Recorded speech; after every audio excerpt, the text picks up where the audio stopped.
Welcome one and all, Birds of a Feather, live on A2DRadio.com. It is Tuesday night. I am here with Chucks, Brian Brodo over on the ones and twos. It's your boy Chrome. First half of the show brought to you by Gibson Mayer LLC, our certified public accountants. Make them yours, GibsonMayer.com. Scansano Sports poll question this week. What grade would you give Carson Wentz in his first game back?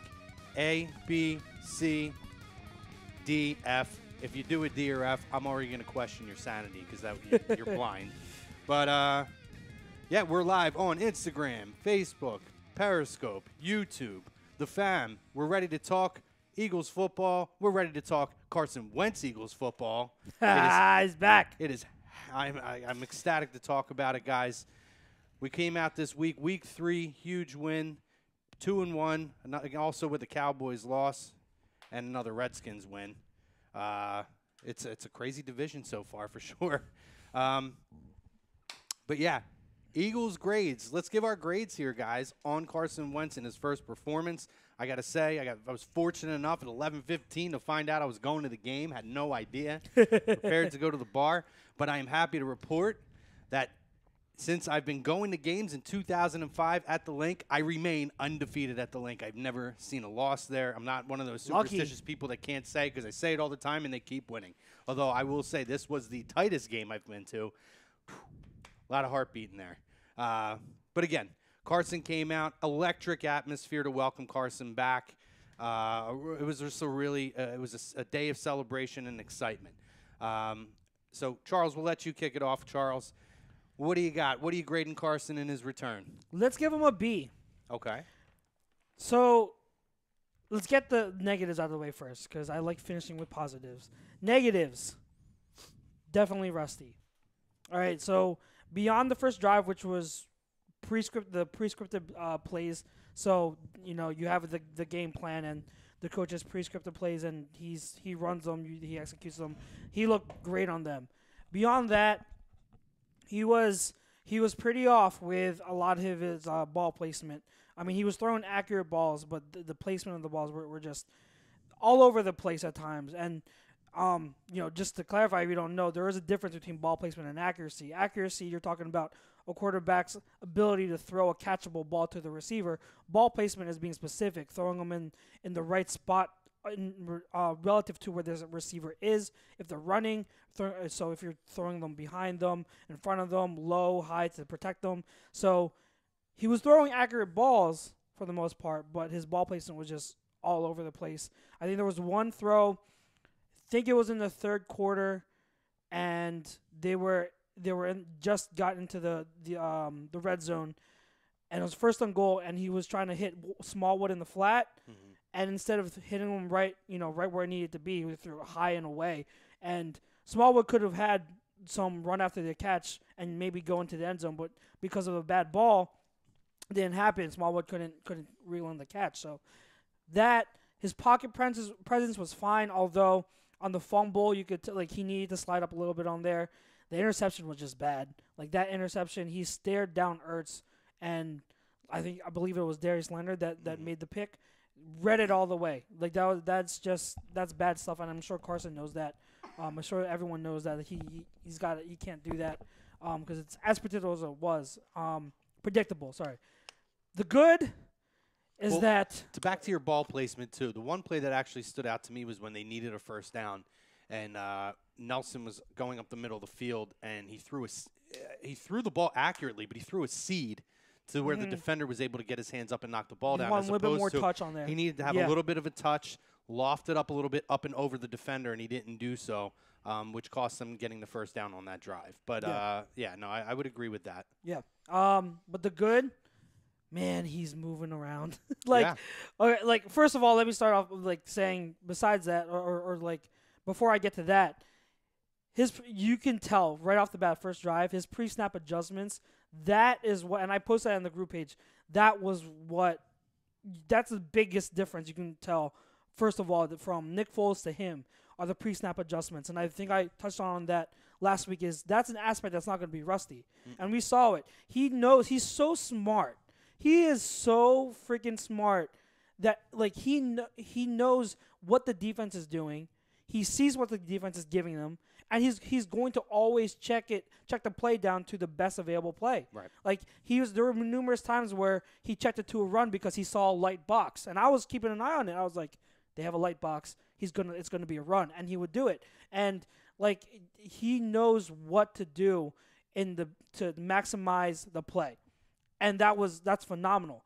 Outside of that, movement in the pocket, his arm strength is still the same as it always been. Oh my, you could tell the difference between Foles and Wentz. Wentz was zipping the ball like. Well, listen, even God. before he came back from injury, or really, they showed him last year sitting on the ground with clips of him throwing it 30, 40 yards, sitting on his ass. Exactly. So, I mean, his arm strength's still exactly. And then, of course, what we all wanted to see is his mobility. And, man, I'm telling you, everyone in the media was talking about it. We were all talking about it. You know, how is he going to run around with that, coming back from the injured ACL? Man, he looked so good. He looked just like the old Carson Wentz, moving around, being elusive, avoiding sacks, making plays. Like he got hit. He got beat up quite a bit. Took a lot of hits. It was like 5 sacks in the game. It wasn't a banner day for the offensive line. I think we can agree with that. So he got hit, but he got up right away. Nothing where you're like, oh, he's getting up slowly, he's feeling pain. No. Like, he was taking hits and getting up right away. He was moving up and planting on that leg so well. You could hardly tell that he was injured before. So that was the most important thing we wanted to see is his mobility and how he would react playing on that knee. Because you see someone like Deshaun Watson who's still recovering. And Deshaun Watson was hurt weeks before Wentz. That just goes to show how great Wentz's return is. Like, Watson is still getting used to running on his knee. Wentz, not at all. He's on there like as if he never got hurt. So I give him a B. He's rusty, but we expected it. I think it's like a bold B. Like that's to have him back, the energy and just what he means to that offense. I honestly think if Nick Foles was in there, with how sloppy that game was, we don't win. Wentz was the difference in there because he was able to do the little things for this offense to get them, especially in that last drive in the fourth quarter to go ahead with that touchdown. He did all the little things to put us ahead. Jeez, Charles didn't give us any points to talk about on our end. All right, I'm excited, man. Everything, I was so excited. I was jacked up. No, I mean, and I'm going to grade a B as well because I'm not grading by, how many points we put on the board or any of that kind of stuff, but it was the expectation of what you're going to see from Carson and encouragement. And I would agree pretty much across the board with all the points that you made. I do believe that placing the ball was a little bit of an issue at points. And in some key opportunities. And the main point that I was going to make that you made at the end there is you can see the difference in where he's at health-wise and where someone like Deshaun Watson is, who's another special talent. But he's very hesitant when he moves around. He passes up on opportunities to extend plays or pick up chunks of yardage when nothing's there, which is not like him. As opposed to Carson, Carson stands back. He keeps keeping plays alive. Giving guys opportunities to try to create a play and get open. And if it wasn't there, he was out running. And he slid when he needed to slide. And a couple of times he went in head first and took the hit when he he felt it was the appropriate moment. But I just felt like the team had a different energy with Carson there. The offensive line didn't do him many favors, I don't feel like, as far as overall throughout the game. I felt like Lane struggled a little bit. Yeah, 100%, which again is not something that we expect to be, an ongoing issue. But Lane had a little bit of an off day, and I felt like that affected it. And I don't know if it could have been the wet field. I mean, the conditions weren't great, but I think the overall perspective and everything that he had to overcome in regards to the mental aspect, the physical aspect. Coming back to a team that is definitely down weapons. You're coming out there and you're running with Corey Clement and Wendell Smallwood, and Josh Adams. Listen, and Josh Adams, who let's call a spade a spade. Smallwood had a very good game overall. He was our best running back. And Josh Adams had in the few tastes that he got, I thought was very effective. You could see the encouragement there. But it's a different ball game when Carson has all of his weapons there, Jay Ajayi and or Darren Sproles, Alshon Jeffrey. But I felt like he created opportunities for other guys to step up when needed. Dallas Goedert, is it a surprise that Carson comes back and all of a sudden Dallas proves to be a force on this offense? Absolutely not. What was it? 7 receptions, 76. 7 catches, a touchdown. I think it was 76 or 77 yards and a touchdown catch on the first drive. And you talked about it, as far as stepping up to the line, changing the plays when it needed to happen, and really just seeing the field. I thought Carson had a very good game, very encouraging. And the one thing I worry about is always when these guys come back, it's physically you can be good and ready to go, but you still have to test that. And in the back of your head, it's, when I take that first 1 or 2 or 3 hits, how am I going to be able to react from that? No fear in Carson whatsoever. None. And I thought that was huge and very encouraging. Ryan? I will say this, okay, and I agree with a lot of what you guys said. And I didn't think I'd be saying this week. I think more of Carson Wentz because of that game. And I didn't really expect that. I expected him to play well. Don't get me wrong. I expected to see a lot of Russ, which we did. I think the number one thing besides, the main points you guys touched on, the one big takeaway as far as a negative I took from that, and it's not going to linger because it's strictly because he has not played, in 9-10 months, and obviously it's his first time out there in game competition. His decision-making at times. Yeah. When you talk about the interceptions, absolutely. When you talk about even hanging on to the ball for a few seconds too long or thinking, oh, Carson, I'm going to be able to break it and, go through 5 people and actually get to a first down, which is 10 yards away. There's just these little things that it just showed, like, okay, he hasn't played for a while, which we expected. I think the criticism, especially in the second half that was, going at him, was strictly based off of how good of a start he got off to, which was like godlike. I mean, I was jumping. Yeah. I felt like I was going to go through the ceiling. I'm like, oh my god, he's fine. Yeah. He's fine. He's back. Yeah. And then he slowly started to show.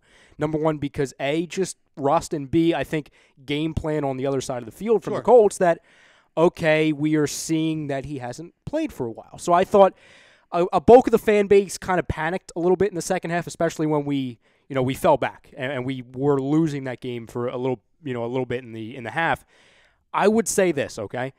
I think more of him, and again, I think that's hard for me to say because I had them winning Super Bowl again, so I already thought kind of high on the team. Because he did all of this with really no one around him. And kudos to Dallas Goedert, obviously Smallwood, guys that stepped up, and there's other guys that stepped up. But I know this team as a whole is going to get better with him. Sure. Healthier, so on and so forth. So when you just talk about Wentz, I give him a B, obviously.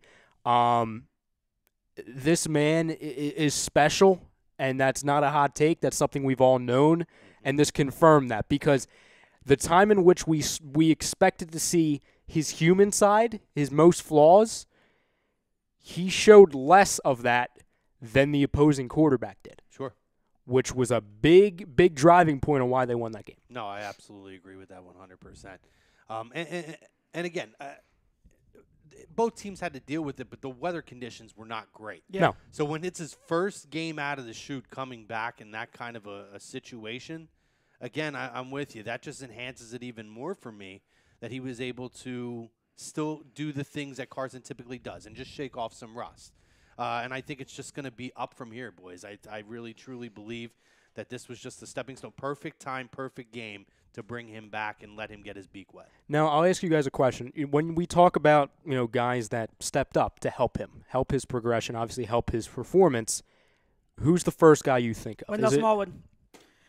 I had to say it. I got to agree. Wendell I had Smallwood. to say it because of what I'd said last week. I owe it to Wendell Smallwood because I was bashing him, and I was saying give the ball to Corey because he's the best back available left. That is available. Like I don't want to see Smallwood get like 15 touches again, but thank God I was wrong. For 1 week, we have to see how if we call on putting his name again. But I mean, my issues with him has always been he takes what's there but doesn't do anything more, and then he's hurt. That's my thing with Smallwood. He doesn't make anything like he's as a runner and a receiver. He's like average, and then like he's never available. But this game was the best game I've ever seen him. He showed why Deuce Staley likes him so much. Like there was that one run where he pushed the pile an extra 5 yards, and I just watched it again, and I'm like, I can't believe he's doing that. Like he was great. I mean, there were still some hiccups, but they weren't as egregious as I've seen them before. And like that one play, like where he was on a wheel route, I believe, and he caught it, like it was a deep pass. You guys remember? He was like he caught it and was down near like the 4-yard line or something like that. Granted, a better running back would have stayed upright and probably scored, but just we're expecting, considering what we were expecting from Smallwood, it's great that he was able to catch it. Like, not all running backs, trust me, I've seen it, not all running backs will catch that pass. So catching that pass, first and foremost, you have to give him credit. But like I will say it, he impressed me. He was without a doubt the best running back during that game. Not Corey Clement. Corey Clement was someone that I was very disappointed in this game. He had pretty much the same amount of yards as Smallwood had, but missed so many holes, because I just watched the tape, so many holes, and he had 5 or 6 more carries than Smallwood had. And let's talk about his punt returning too. Why is he back there? Like, on the first 2 punts, he bobbles the first one. It was almost a fumble. He fumbles the second one, and then he doesn't do anything with his punts either. Like, he goes nowhere. Like, that's like, why is he back there? Put Nelson back there. Well, that's what I was going to ask you. I was going to say, kind of dumb question. Why is Nelson not back there? Yeah, because he's so dangerous in the open field, and he actually knows how to catch a ball now. Yeah, I don't know what I will be critical of Doug in that aspect. Like, why are you so in love with this guy when it's apparent that he is just awful at punt? Kenyon Barner. Well, does it fall on him though, or does it fall on Phipp? Well, overall, that is Doug Peterson's call. Okay, who he all wants to have. If Doug Peterson wants Corey there, Phipp will do what who's there. I mean, maybe I'm reaching a little bit, but I could see the mind frame of Nelson's progressed so much, and he's not going to be our everyday return guy. It's Darren Sproles when he's healthy, that they don't want to take him and put another thing on him and just keep him focused on being an offensive force right now, which would make sense to me. Really, at this point, for a game or two until you get Sproles back, you just want someone back. And I know he dropped the ball, but you want to have somebody who can at least just catch the football and run with it at this point. And that's why I could see the mind frame of there's so much progression that this kid's done in the last year and a handful of games. Let's not put something else on him. Let him continue to develop as a wide receiver right now. Understandable, but just like what you said, we're not talking about all season. We're talking about a game or two. If for one game or two we really need Nelson to be back there because no other option is reliable, you put your best person back there if you need it. Nelson is your clear number 1 receiver right now, and there's a big drop-off after him. Yeah. If something happens where he's returning the ball and an injury happens because he's filling in for a game or two, that would create more of an uproar in my eyes than worrying about a game or two and just having someone catch the ball. Because to me, I know what you're saying with the return game, but it's not something that's I don't think is a big hindrance on us on the offense. We still get the ball and move the football. So if it was a detriment to our game right now, then I could see a little bit more of a disappointment with the way that it's playing out. But like, I wouldn't forgive him if he put Nelson back there for a game just to fill in and Nelson got hurt. Because now you have no wide receiver. But the thing is, Kamar Aiken is your number 1 wide receiver then. I get that. And, okay, if you don't want Nelson back there, you got to find someone else then, because my point is, I get what you're saying. Like, the injury, if something happened to Nelson while he's returning a punt, I totally get it. Yeah. But to the point where it's clear, it's perfectly clear to every single person that Corey does not look good even just fielding a punt. Like, he's back there, and, like, you just see him, and just, like, you don't know what – you can see he does not know what he's doing.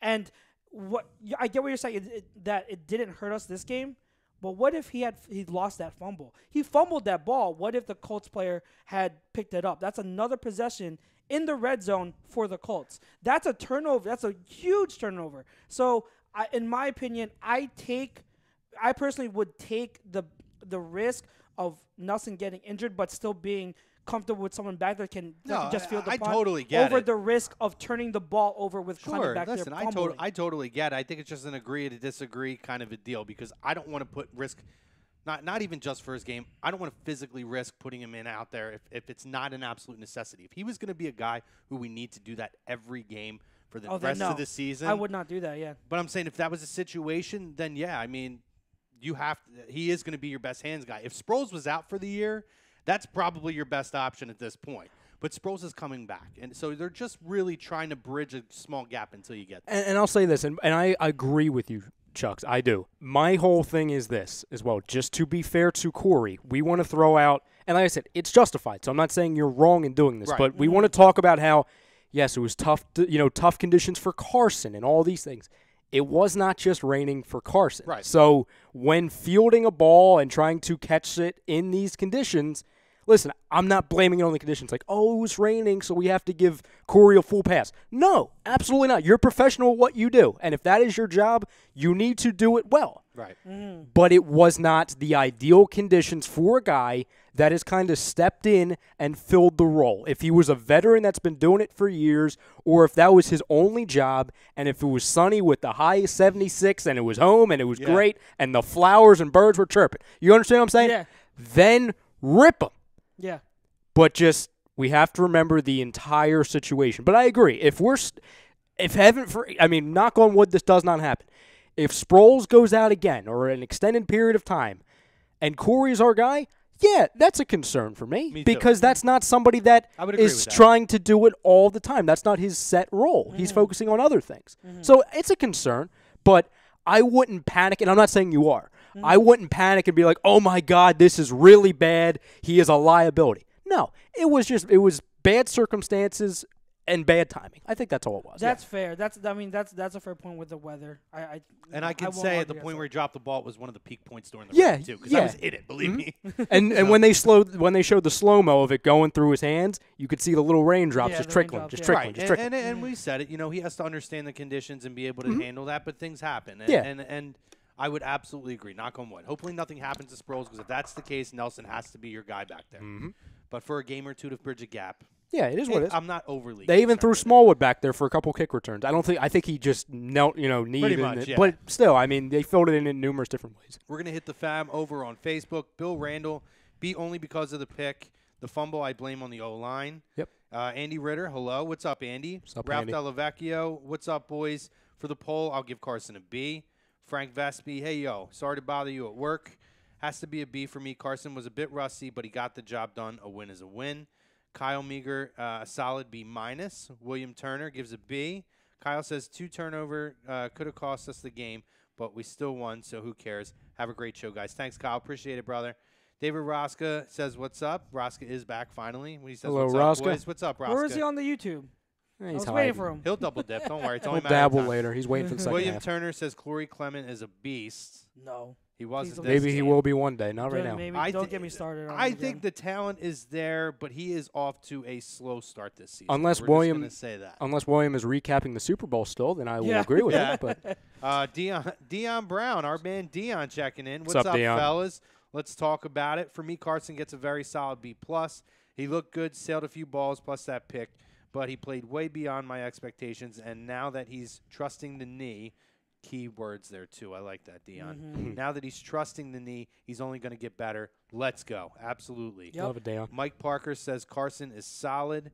Rob Hill Sr. says a B-. Mike Parker. William Turner says B for bad day. Let me see. Greg Malakovic, what's up, boys? I'm going with C, which isn't a knock. A couple bad throws and some nervous energy had him looking more like his rookie year, and that's still a good version of himself. Only going to get better. That's a fair assessment. That's fair. Parker chimes back in. I like when Carson says, we're good, we're good. Oh, yeah. It's like reassuring. Like, everything's fine, guys. Everything's fine. Roska chimes back in. My Rams won last Sunday. Rams will do it again Thursday night live. Do you see Bree injured live? Yes, we'll talk about that Thursday, my man. Tom Arnone, the Godfather, says 12-4. I'm standing by my initial prediction. He agreed with you, Chucks, when you were going through your assessment earlier. And he says, Watson stinks, by the way, LOL. William Turner predicted 13-3. Lofty. Alshon Ralph asks, can Alshon come back already? I think we all agree with that, Ralph. Dion says, when he gets his main weapons back, look out. Josh Adams looked good as well. Agreed with that, Dion. I'm happy he made it through waivers because he feels because I feel he's going to be a guy in a season or two for me. Agree. Parker also says 13-3. Antonio Rolone, he says, how about Gibson returning some punts? That's a good name. It is a good name. Good point. It's a fair point. And then Dion says, any word on Darren Sproles' return? I'm not concerned right now, but special teams are a big key to have a good field position for both sides of the ball. Oh, let's not forget about Jake missing kicks. Yeah, Jake's been missing some kicks. He's off to I will, for Dion mentioned Josh Adams, I will say I think he's been getting coached up in the short few weeks. Mm-hmm. He is running with a better pad level. That is the first thing I noticed. Like, if you saw in the preseason, so upright and so slow in and out of his cuts, and like it took him a long time to just get upfield. But now, like, I saw one point where he made a cut, like it literally, like the cut was made a good like 2 yards sideways. Yeah. Yep. And I never saw that. I'm like, Josh Adams. Yeah. Like, and you can tell he's bending over. He's being more compact. Therefore, he's able to move his weight a lot more efficiently. Yeah. That is awesome to see. That is very, very, very awesome. I think it's good. Cool little side note with Josh Adams, too, is there was a couple that was next to me who their son played with him in high school. Oh. So it was actually pretty cool. They got super excited when he got onto the field. Told That's us awesome. how good of a kid he is. So it was nice that he had a good performance, too. Mm-hmm. I know they were really happy about it. So I was really impressed with him, and I think that he is going to be a talent for them in about another year or two. And we're going to need it because we're going to be losing some depth over the next year or two with Sproles and likely Ajayi, unless again, if he has a monster year this year, it might be hard not to bring him back. But Chucks, quick question for you. What's the contract situation with Smallwood? Is this his last year? Rookie year, he's drafted in 2016. So it was the Wentz year. So he's got one more. He's got one more. So okay. Mm-hmm. So we'll lose him because I don't see. I mean, listen, if he has another good game, then whatever. But I don't see us re-upping him. I'll check Spotrac right now, but he could have been signed to a 3-year deal, rookie year deal. he has shown flashes before, but the issue with him is consistency and being able to stay on the field. What I was happy about, which we talked about before the season started, was that I felt like the fourth running back position was handed to him by default. Yes, correct. Yeah. So coming into the season, all I wanted to see was when he does get an opportunity, prove that he deserves to have that spot. And I think I felt like at this point in the small doses that we've gotten and the bigger dose this week, I felt like he's done that. Mm-hmm. Yeah. Which is all I could have asked for because he didn't have much competition outside of Josh Adams, really, and he was a young kid who really didn't show a whole lot in the preseason. The only reason why I bring that up, and it is, like we said, it's just glimpses we've seen of Adams, and it's only one game, really. I can argue only 2 games out of Smallwood's entire career where he's had a lasting effect. Steelers 2 years ago, and this game we just had. Correct. So I could argue if there's any Josh Adams fanboys out there, if you do exist, the good news is maybe next year, not this offseason, but next, maybe there's a situation for Adams to slide in as a future number 3 behind Clement and whoever they go out and get as a number 1. Definitely. I mean, because like we said, we lose Sproles this offseason, obviously, and Smallwood, you never know. I mean, maybe he's not a part of their future next year, for example. Yeah. Yeah. Mike Parker says Gibson is slated to return kicks. Maybe some punts are in the cards, too. It's a different talent to catch punts over kickoffs. It is. Jared Turner says fly, Eagles, fly. It is. But the thing that makes Gibson a good candidate for punts is that he has that agility. See, with kickoffs, you want more of just good speed, but someone who's going to go north. Like, just straight away north. There's no going east or west on kickoffs. You want to make sure you go north, you follow the blocks. Punts, it's more of you need agility and speed. You need to have that vision where you can make something out of nothing. Gibson has the agility to do that. The only thing would be him learning how to field the punts. But I mean, with reps, you can learn that. You can get used to that. I would give, if they haven't already, I would give Gibson looks at punt returner because I think that Clement just get him out of there, in my opinion. I'm going to give you guys another name, okay? Not running back, but somebody during this game, going back to the question I had asked, as far as guys who stepped up, okay? And I've seen all I need to see from this guy. I know Dallas Goedert can play. Oh, yeah. Doug, if you're listening, which you should be, okay, get him the ball more.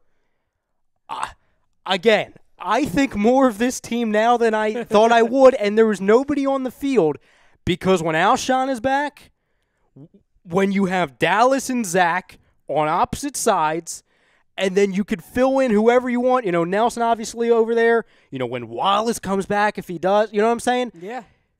Oh, and then a not rusty Carson Wentz, and then you have a Jai and Sproles in the backfield with Clement. Oh, yeah. I'm going to be doing laps around this studio every week. Oh, yeah.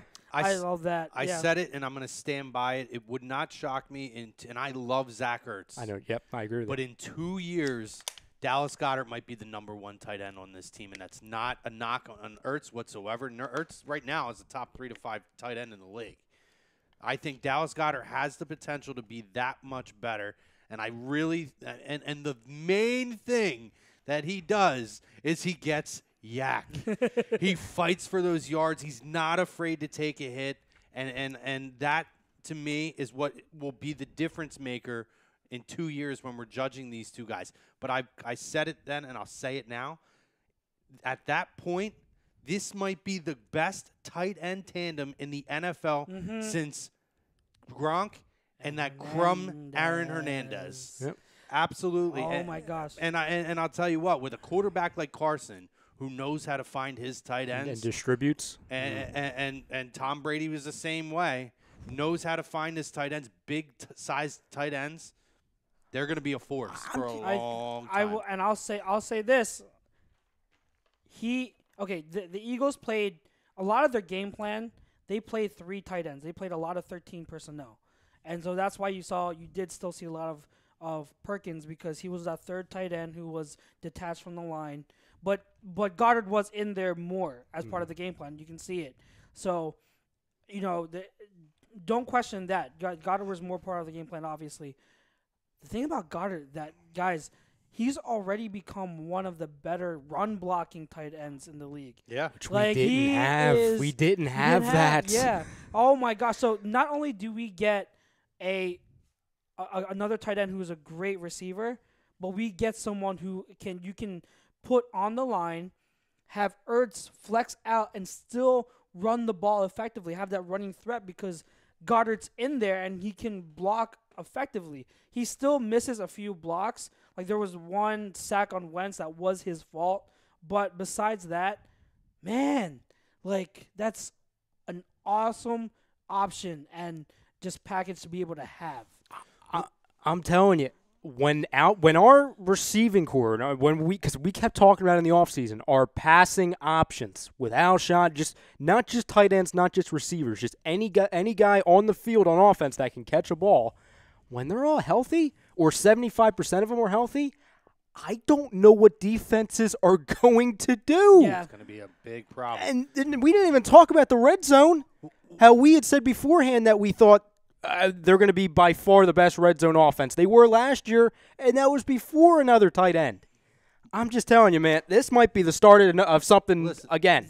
In terms of, if I'm just looking at total offensive weapons, if you're talking and different ways that a team can beat you, either in terms of speed, size, or just out of the back, like running backs out of the backfield.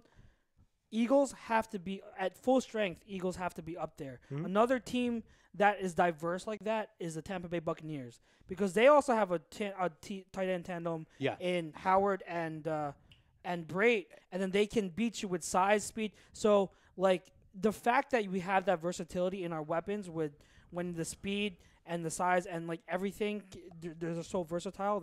So I'm glad so that you great. bought Tampa Bay up because I'm not afraid to say that last year when we took Derek Barnett at 14, I actually wanted O.J. Howard at that spot. Yep, Yes, me I too. did Felt like too. O.J. Howard would have been a wonderful fit for this team to play with next to Zach Ertz, with Carson throwing the football. And I still am a big O.J. Howard guy. He's beasted I it. think he's a special talent, and he's coming into his own this year. But seeing how things played out into this year's draft, getting a Dallas Goedert, and now seeing with Barnett, who's continuing to develop. But Derek Barnett seems to always be in on big plays at critical moments, Yes. creating Clutch. a play or being in the middle of wherever the ball is. I'm happy that it played out the way that it did. I'm not going to say I was wrong because I think O.J. Howard would have been a special talent on this team as well and maybe would have gotten more opportunities last year than he did this year. But the way it's played out, having Dallas Goedert at this point, with Ertz, with Carson, with Derek Barnett now on the defensive line to continue to create plays, it's something special right now. The young core on this team, all these guys who are on their rookie contracts right now, like you how many times did Andy draft really terribly? Yeah. Oh, I yeah. mean, Late in his career, yeah. I am not used to seeing this many young, very super talented guys with such a high ceiling who are all coming into their own in a very short period of time at one time on their rookie contracts.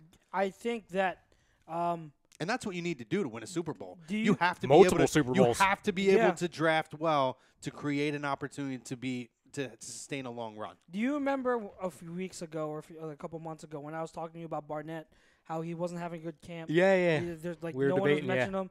And I think it's great because it's still a work in progress. But even though his pass rush reps still are a work in progress, they still need work. He's become Brandon Graham-esque in the run game. Like, he sheds blocks and he's everywhere. And then the other side of it is, I don't think there's any debate anymore, guys. Derek Barnett is a clutch player. Yes. He makes clutch plays when you need him to. Uh-huh. The Vikings game we talked about, the Super Bowl, recovering that fumble, and this play right now and late in the game when we needed it, he is a clutch player. And I heard, because I don't watch college football, but I heard that was his MO in Tennessee too. Yep. Is that he was a big-time player in the big moments. That's awesome. And I think it's a good sign that we're starting to see him come into his own. I think it's a boost of confidence to have a huge play like that. You could argue he was one of the best, if not the best, defensive player for us this past Sunday on the field. Absolutely. Like he played so well. And correct me if I'm wrong, but just watching the games, I think he's really stepped up. And I'm not saying the player I'm about to name hasn't done anything, but I have not heard his name nearly as much as I did last season. And you brought him up a few moments ago. That's Brandon Graham. He hasn't been able to do much. He's off to a slow start. Yeah, I was going to say, because I have not heard, I really have not seen him. Like, he's been on the field. I've seen him on the field, but after a play, you know what I'm saying? It's mainly been either Bennett, Fletcher, or Barnett, and mostly Barnett. I wonder if that has anything, if the injury he had anything to do with I it. think that's what it The is. I slow just think start. they're maintaining him, and obviously there's other options besides him as well. I got some real good stuff on Yeah. Facebook. Yeah, A yeah. couple Go. of really good questions, so I want to get to them. So the first one comes from Antonio Rolone. He says, how do you guys feel about Carson having his BFF back? Matthews, 2 catches. Didn't really do much, but Mike being out, Mike Wallace he's talking about, I think it's a solid pickup, all things considered. We kind of touched on said it last yeah. week, but after seeing, I mean, listen, when the ball was thrown to him, he caught the football. Absolutely. I think that seeing over the week how actually the enthusiasm of Carson to have him back and kind of understanding more the relationship they have as a 5th receiver, I have no problem with it. Exactly. I think he'll be fine. He's not going to hurt you. He didn't drop the ball once. And then listen, maybe he'll get his jersey number back when Aiken's gone because Aiken's probably going to be the guy that gets cut in the end. Unless if he wants to keep his cousin's jersey number, because He his might. cousin's Jerry Rice, 80. I was just saying, go to the Facebook, because then I have a question off of that, but I don't want to cut in front of the Facebook people. Yeah, I have a couple. So this one I was going to touch on it later, Okay. but we'll touch on it now. Okay. He said, Dion says, I don't believe Wallace will be back. Trade deadline should be for Devontae Parker from Miami. He's a sitting duck in Miami. Him, Alshon Aguilar, I'm perfect with, especially going into the meat of the season. Plus, Hollins will be back. I like it. And then the follow-up was Antonio Rolone says, If we could grab Parker from Miami, that would be a great look. I don't think Devontae Parker will be available because I am a believer in the Miami Dolphins. Their defense is young. It is fast. They did have a major injury on their defensive line, but their defense looks really good. And Ryan Tannehill looks healthy for the first time in years and is creating success at this point with them. Not only am I a believer in the Dolphins, I absolutely, and I mentioned that Dez could be a landing spot, or that could be a landing spot for Dez as the season goes on. Yeah. If Le'Veon Bell gets traded, Miami is a perfect landing spot for Le'Veon Bell. Yeah. They're not paying big money to their quarterback at this point. They got rid of a lot of those big contracts from previous seasons. Miami is a perfect landing spot. And I'll tell you right now, if Miami gets Le'Veon Bell and or Dez, that could be. Watch out for them. That's a team that could win the division and make a lot of noise. They play New England tough when they stink. Yeah. Imagine if they have a Le'Veon Bell, a special talent like that on the field. They always beat them in Miami. And they have money that they can re-sign Le'Veon next year. So absolutely, I would if I'm you guys, and we'll see how it plays out. Let's revisit this in 3 weeks. If Miami falls the next 3 weeks and goes to 3-3 and comes down to earth, then absolutely Devontae Parker might be a really good trade option for the Eagles. But I don't believe that's even going to be on the table.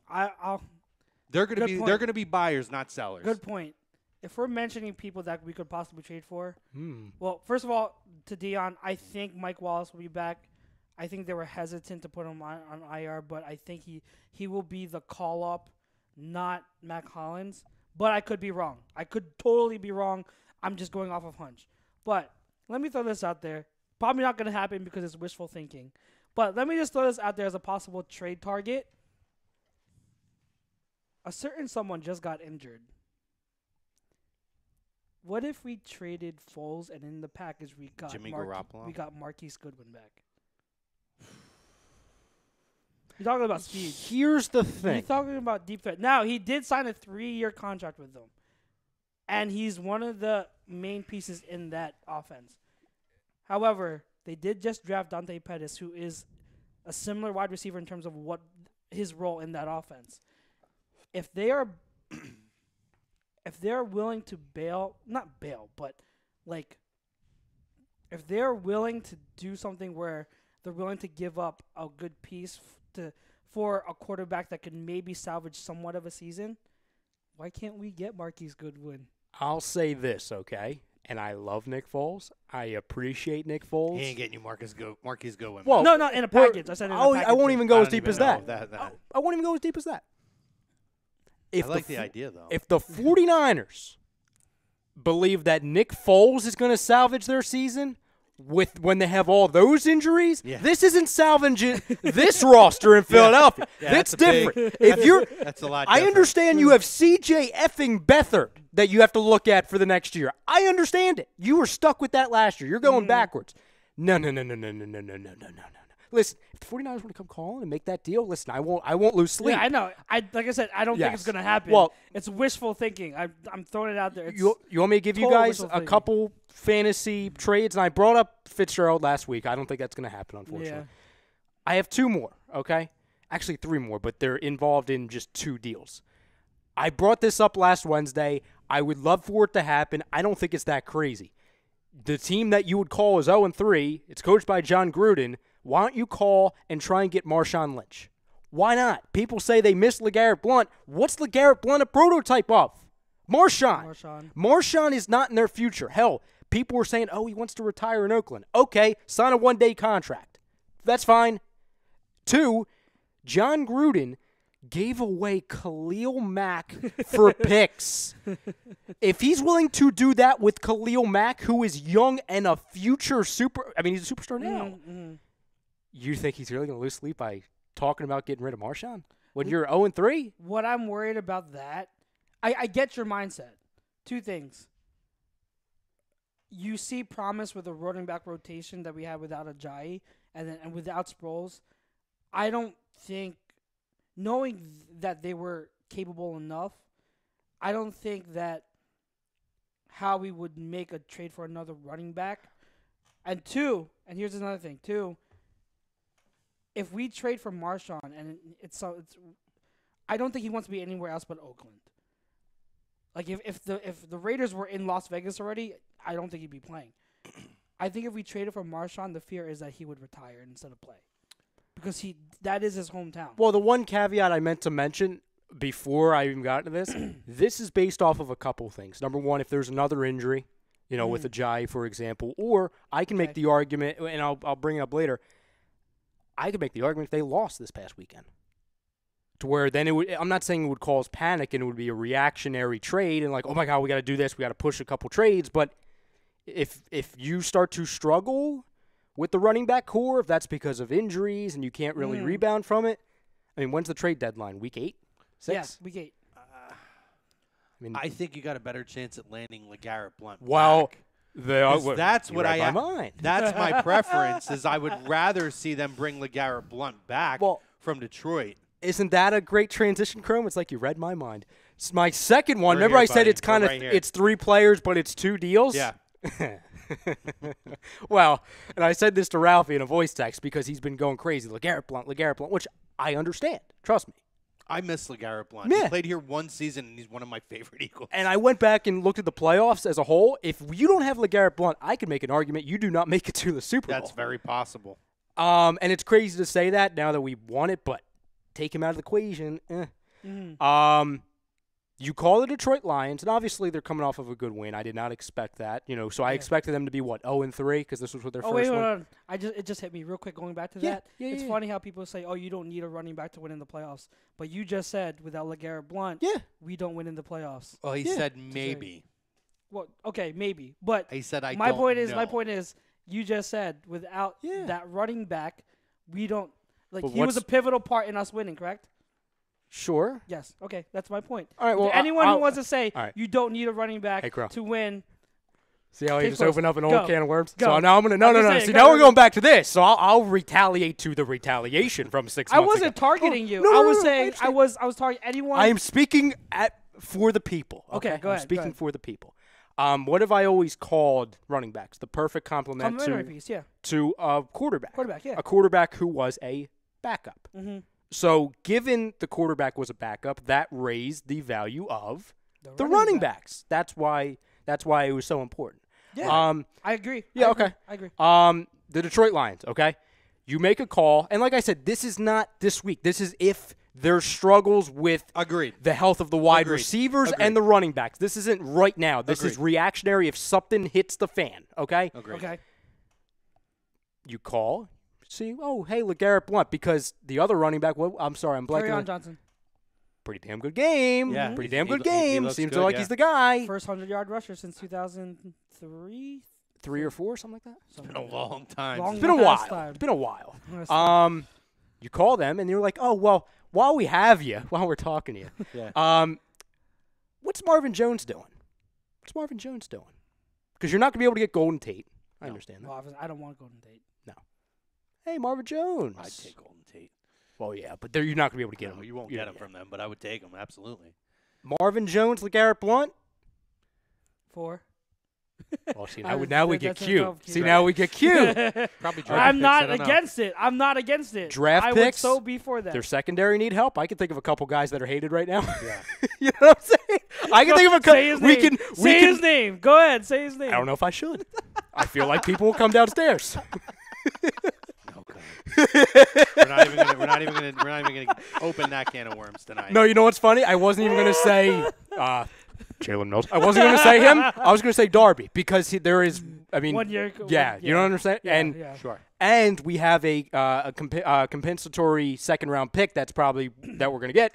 So get another cornerback then. You drafted 17 of them this year. You know what I'm saying? So it's not like you go from having a bunch of cornerbacks to none. They're plentiful, okay, that we have on roster right now when going forward. So my point is, if we need to go out and get another wide receiver or a running back, if the situation entails that, we are deep enough in other places and in draft picks to then make the trade worthwhile for the other party, okay? So I understand, like, oh, Le'Veon Bell. Oh, my God, Larry Fitzgerald. Trust me, I would love them both too. Let's go down a floor. Go down, instead of Larry Fitzgerald, let's go to Marvin Jones. And instead of Le'Veon Bell. Let's go to Marshawn Lynch or LeGarrette Blount. That's not crazy. You go from superstar big names to guys that would be really good on the football team. I like the LeGarrette Blount and Marvin Jones idea more. Me too. I like that. I actually think it might be more realistic right now. It's more realistic, and that package. Marvin Jones is a good downfield. Hey, receiver. Matt Patricia. So let me run some things down here on Facebook. Yeah. There was another question I did want to get to. Dion Brown says Danny Watkins is a full-time fireman now. So I've read fucking Andy Reid. What a waste. Look at the players that got drafted just before and after he did. # a waste. Jonathan Freeze, who does have the question, he says, Bell to Miami. Wow. Rosca says Bell went to Miami. He didn't go to Miami, though. He went to Michigan.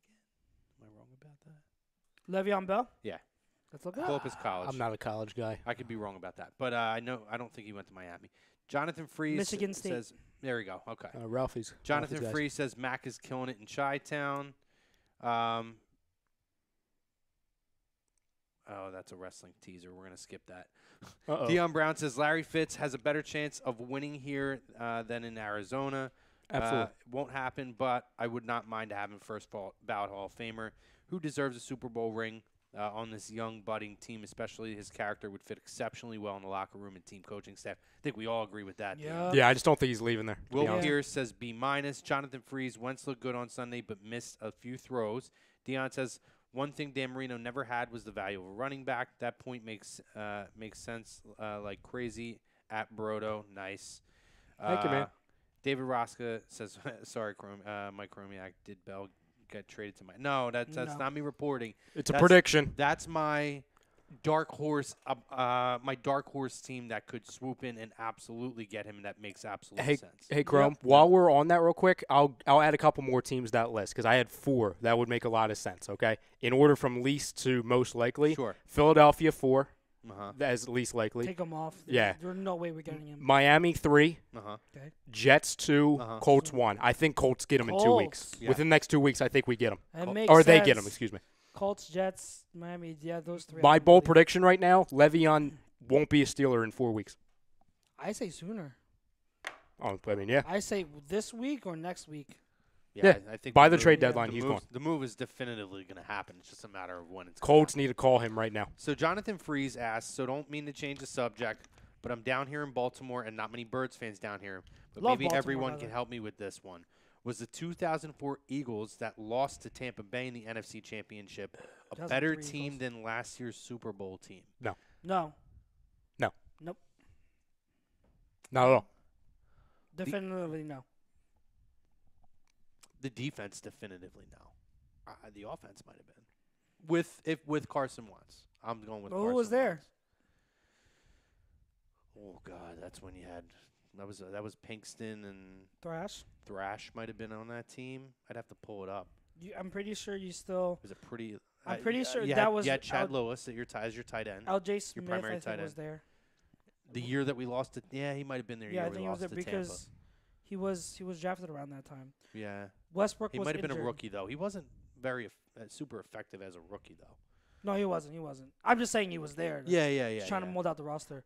Westbrook was injured. He got injured the last play of the regular last game of the regular I'm feeling season. like if you're going position to, I'd have to actually maybe pull up the rosters and go skill position for skill position on the offense. Defense is definitively absolutely not. Those defenses in the early 2000s with Jim Johnson were some of the greatest defenses in the history of the NFL, and that's not a hot take. Well, I'd revisit that. I'd have to remember who was on that defense.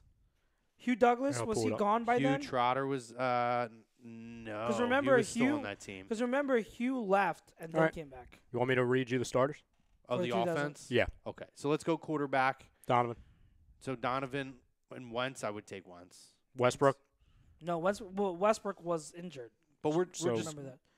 Does he mean like that the whole team? How long was he out in 2003? He was there 2003. He was there the whole regular season. Got hurt. So I the think last regular that's the season thing is game. I think we're going by overall team. Yeah. Like makeup roster of the team. Because if your team isn't Factoring good during out the season, injuries then and you can't stuff. get. Yeah. Oh, so okay. I would give it take to Westbrook. I would take Westbrook.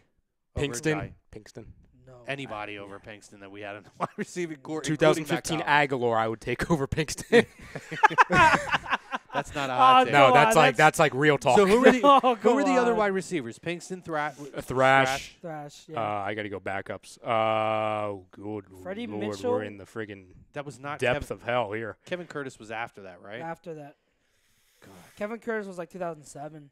Oh, good Lord, we're in like, God. Oh dear, He's like, You okay?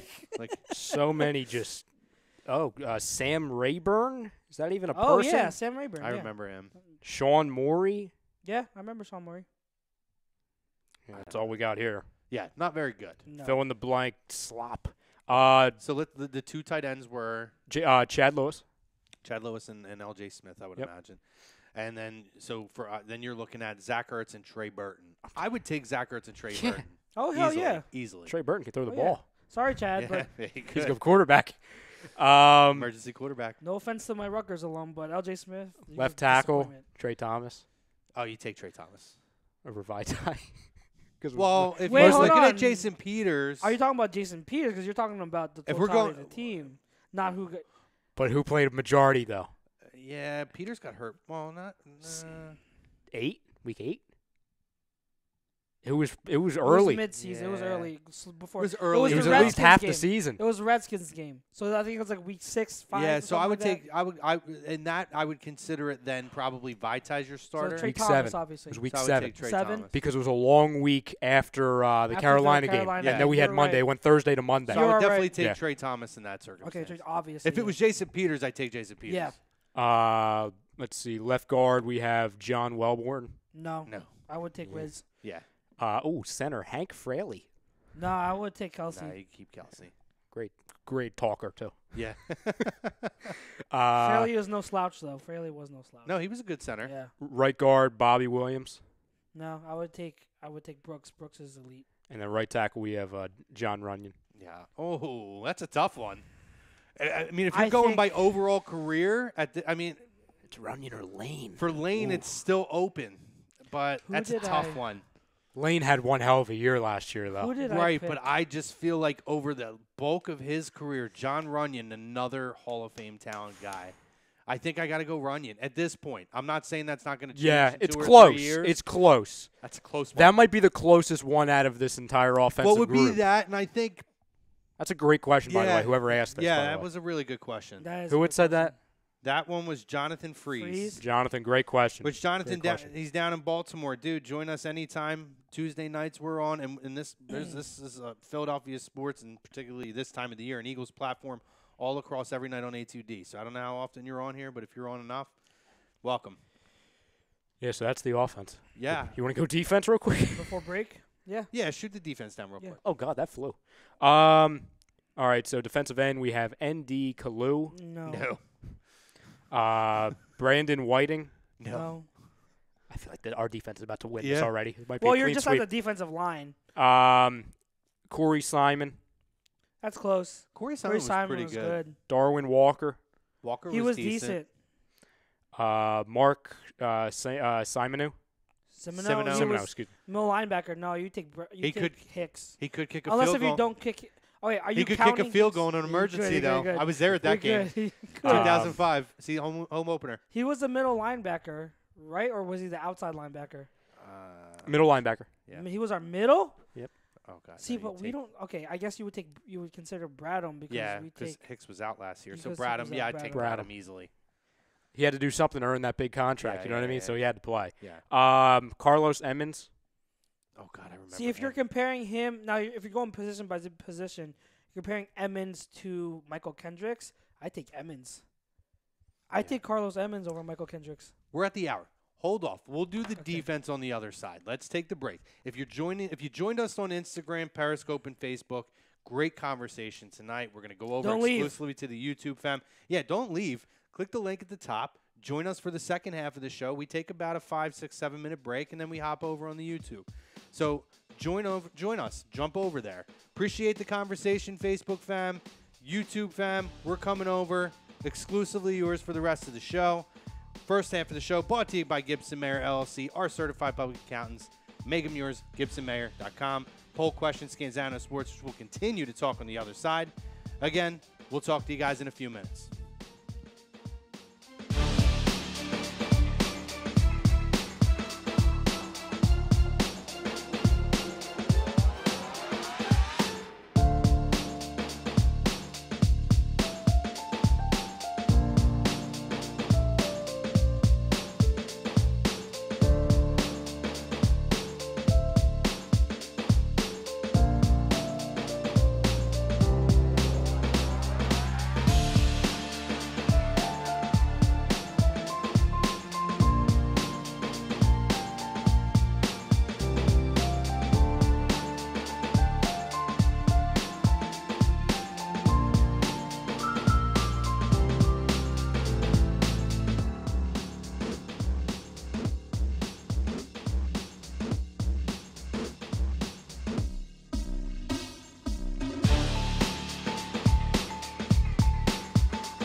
All right, fam. Welcome back. Birds of a Feather live on A2DRadio.com. Second half of the show brought to you by StreamSmart, StreamSmart.com. Our Scanzano Sports poll question, pretty simple. Carson came back this week. What do you grade him? A, B, C, D, E, F. If you do a D or an F, I'm not usually one to call you an idiot, but you're an idiot. Or you're blind. Either or. But we haven't had any of that out, clearly. Back here, Chrome, Chucks, Brian Broder over in the ones and twos. Great stuff in the first half. Some really good questions that we were able to dig into. We're going to continue that. So we were comparing the 2003 team that lost to Tampa Bay. Correct. As opposed to last year's team. And we had pretty much cut off at the defense. So let's restart back at the top of the defense, and let's go through the defense again. Before we do that, I think just to refresh anybody who's just joining us, I think we all agreed that last year's offense as a whole was superior against 2003. Without correct? question. Okay. All right, just to refresh everybody. So now we go to the defense, okay? Yeah. So then we have ND Kalu for defensive end. No. So they lose. Brandon Whiting. No. Nope. Corey Simon. See, he was good. I could argue I'd take him over Jernigan or Bo Allen. Okay. would Then agree we with you. have Darwin Walker. No. He was good, but I would say no. Yeah, he was good, but not. Mark Semino. Could get you a kick in the clutch, though. Carlos Emmons. I said I would take Emmons over Kendricks. No, he was a Giant, wasn't he, originally? Carlos Emmons? Am I don't know. wrong I about don't that? remember. Yeah. But, Carlos Emmons was a good player for this team. I would have to give him consideration as well. Nate Wayne. No. Linebacker. Troy Vincent. Yes. Yes. So I would definitely take Troy. In the 'cause secondary we have now, You're absolutely. taking you're talking about secondary now. Yeah. Michael Lewis. No. Not over the no. Clinton Hart. No. And then just to add a little bonus, David Akers or Jake Elliott. David Akers. Did you wait? Hold on. Did you get to Dawkins? We didn't do He didn't do the linebacker yet. Well, I mean, did he have to? Safety? I thought you were just going. You know what's for weird? I mean, you're looking at what? Dawkins, and you're looking at Dawkins and Malcolm Jenkins. Do you know what's right? weird here? I was going to say Dawkins. They don't even have Dawkins listed. Why? And who's the other corner? You mentioned Troy Vincent. 2003. It's Bobby Taylor should be there. I'm just. No, you're right. Yeah. You're right. They don't even have that listed. They literally have 2 defensive ends. They have left defensive tackle, right defensive tackle, middle linebacker, 2 linebackers. You have Troy Vincent, then you have safety, then you have free safety.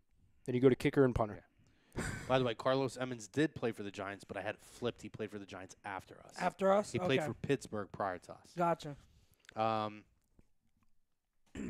I mean, Dawkins and Jenkins, though. I mean, Brian Dawkins is clearly the answer because he's a Yeah. Hall of Fame talent. But I put them on the same par as far as leadership. I mean, I think Malcolm Jenkins is invaluable to this football team, and he was last year to this defense. I think it's closer than you would think it is, and Malcolm Jenkins had a hell of a career. But clearly, it's Brian Dawkins. Brian Dawkins is probably the top dog in this city. I mean, he's up in the upper echelon of the Concrete Charlies and those type of guys in the history of the organization. So, with that being said, now comparing both the offense and the defense. I'd take go last last year's year. team I easily. still go last year. If you're just because I was just looking at that's what I was thinking of. If we're just talking about defense, okay, for the secondary, it's pretty much the 2014 because you take both. Yeah. You would take 2003. Sorry, you would take both corners and then the one safety. The linebackers, if you're talking about the 2, because we only played 2 linebackers, it's split. I would take Emmons over Kendricks, but I would obviously take Bradham over Semino. The defensive line is the major Defensive difference. line is the major difference where it's you would handedly take our defensive line, even the beyond the 4 starters, over a lot of that defensive line outside of Corey Simon. No, and I mean, obviously, where do you win the football game? You win at the With line, trenches, yeah. and you win with a quarterback. And clearly, last year's team has the advantage in both of those. So, Yeah. Good question, though, Well, I from the would- first half. Very Yeah. good question. Yeah, I like it. well, I'll say this: I wouldn't say clearly yet, but I still give it to Carson. But I wouldn't say clearly yet because Donovan had one hell of a career. Carson will surpass him easily. Well, in a couple of years. I'll ask you this. Just based off of that year, 2003, Carson had an MVP year. Did Donovan? No. No, I don't believe he did. Did Donovan ever have an MVP year?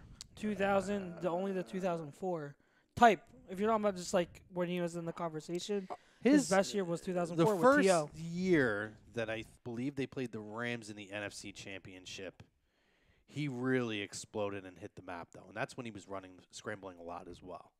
So I would say 2 years, I believe he was in the conversation. But could he, like, it's almost an unfair comparison because Wentz kind of has the benefit of the doubt here because he didn't finish the season. So we, like, Right. even though I know for a fact, just knowing how good Carson Wentz played, if he stayed healthy that entire year, he was the MVP. Like, I know for a fact. But You know what I'm saying? There would have been no question. So my only argument to that is, okay, we know for a fact Carson Wentz was the MVP every time he played. Did McNabb, while he had a couple MVP caliber year where he was one of the best quarterbacks in the league, Could you go back to a year with McNabb, especially the years of 03 or 04, where you say, yep, he was by far the best, or he was definitely the best? No, at no point, and that's the thing. Like, at no point was Donovan ever in the conversation for being the top quarterback in the league. Yep. At no point. And Wentz has been and projected to be a lot to say he is the future. And that was year 2. That was his year 2. Exactly. And it's a great conversation because they were both number 2 overall picks. Yep. Mm-hmm. Listen, I think we're going to be having that conversation for many, many years. For sure. And for anybody who says he's not, I don't care what anyone says. McNabb, at this point, until the time comes where Carson surpasses him, McNabb is the greatest quarterback in Eagles history. 100%. Yep. I agree. Yeah. So, week 3 around the league. Oh, what a week, huh? Pick a game. Oh, pick a game. Let's go. I am fired up. Let's pick a game. You guys pick. I'm just gonna. Well, but we have to get. Let's read some of the comments first. Yeah. There's not a ton on YouTube. I will throw so in. Let's get through at them. one point, we have to at least touch on the Jags game because my guy. So, Blake played like Blake. Sixers JT, Philly Goddard came back. ASMR, what's up, boys? What's up, ASMR? Pootie Tang, Philly Goddard. Pootie Tang. Sixers JT, Wentz had a good passing game. INT proved he was very rusty, but way better than any of us expected. Really hoping Jeffrey comes back this game. I think we agree with that. And he goes on to say he looked great with the odds stacked against him. It was a rainy game, didn't have much to throw to, and it was the first game off an ACL tear. Absolutely. Pootie Tang says Nelson's our last healthy starting receiver. No to the punt returns. I'm with you on that, Pootie Tang. ASMR says, I can't believe I'm saying this, but they just need to sign Des Bryant already. I disagree. Which team? I'm sorry? He's saying the Eagles need to sign Des Bryant. I was there last week. No, I'm not there right now. Yeah. We had a very extensive convo on that. I don't think it's a necessary fit here. Can I ask a real quick question, by the way? Sure. I meant to bring it up in the first half. Now that we have kind of better news with Alshon, we know if he's either going to be back this week or the following. Sure. You have Matthews that didn't look like a complete fool out there, and you obviously look like you can get by with what you have, and the running backs are back, and and obviously Dallas Goedert is a freaking star. How does that affect Macklin? Do they even bring him in now? Yeah, I think they'll still bring him in. They'll give him a look. Question. Because there's no urgent. They might give him a look, but the urgency isn't there like it was last week. Exactly. Okay, that was it. Yeah. Well, and it's going to depend on how it's looking for Matt Collins and for Mike Wallace. If they still feel like they need to add more depth or upgrade with what they have, because I believe that Jordan Matthews is an upgrade over what they have, regardless of what other people think. I think he's an upgrade over Kamar Aiken and anybody else that's there. You still you don't say no to any options at this point. No. You still leave the door open. You give him a look. Worst case scenario, it's not going to be a fit. No harm, no foul. You're just trying to bridge the gap at this point. I'll just say this to Howie. I'm fine with them signing Macklin. Just make sure you call over to Marvin Jones first. Just make a call up to Detroit. It takes 2 seconds. I'll do it for you. I'll be on the call with you. It's fine. Aunt Rizzo says Sproles would have won us that Buccaneers game single-handedly. Would have helped. Winter Belgrade 2-5 says, will Fresh Prince Smith just bungee jump from the Grand Canyon? I don't know what that is. I don't know what that is either. Oh, Adam Bundy can helicopter 8,000 feet over the Grand Canyon live on YouTube 50th birthday today. Is that lyrics? I have no clue what that is. Is that rap lyrics? Then he says, "Oh, and let's go Eagles." No, and then he puts a bunch of Philly stuff on here. Yeah. Oh, Let's bleed green. Philadelphia Eagles and Philadelphia Flyers and Sixers. Fly Eagles fly. Defending world champions. I love yous. All woo. I'm hoping that's a Ric Flair. Woo. Well, that's how I'm gonna read it anyway. Indeed. But I agree with all that, buddy. Yeah, absolutely. A lot of stuff, but I like it. Or ma'am, it's winter, so I don't know if that's a male or female. Teddy Colson says, "Bell to the Eagles. Book it." Hell no. I don't know. No, I'm sorry. Maybe think of the wrestling character Winter from TNA. That's like, oh, wait, Winter. Well, that was what made me think maybe it's a female. Yeah, I knew it. Yeah, that's why I started laughing. We have female family members here at HUD. So understandable. Todd Womack says, Philly Dilly guys. What's up, Todd? What's up, Todd? He says, God, it was hella good to see Wentz out there. Oh, yeah, please tell me I wasn't the only one to get the Jordan ones Pine green goes great with my Eagles gear. Dion Brown says Bobby Taylor, who was not on that list, and Bobby Taylor, I believe, was on that 03 team. Bobby Taylor was a fucking good player. Yeah, Yep. I mentioned it. I said Did Bobby you? Yeah, Taylor. he I did. didn't hear you say Bobby Yeah. Taylor. My bad. And Akers, Hugh Douglas. Dion Brown says Michael Lewis was a good player for us. Him and B-Dawk a tandem with one becoming a Hall of Famer. I thought he was good paired with Dawkins, but he clearly was not talented enough to take the lead when Dawkins was He gone. dropped off after He dropped after off a few big years, times. man. Yeah. Todd Womack asked if McNabb was a co-MVP. He was not. Nope. Do you think McNabb will make it to the Hall of Fame? No. Nope. It's tough because I do believe that the numbers are there, and guys have gotten in without winning. Marino's a guy. Jim Kelly's a guy.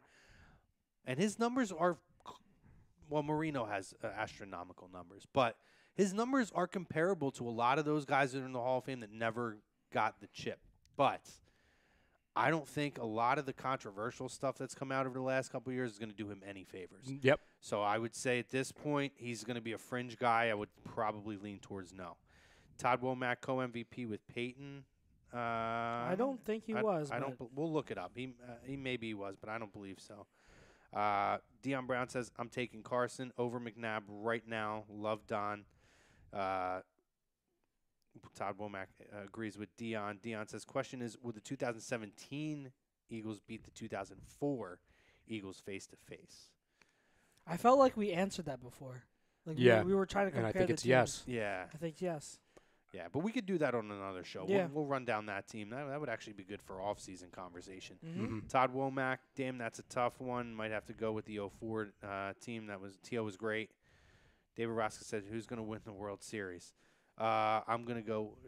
I'll answer it. I'll answer it. I think that the Astros are a good possibility. It's going to be the AL.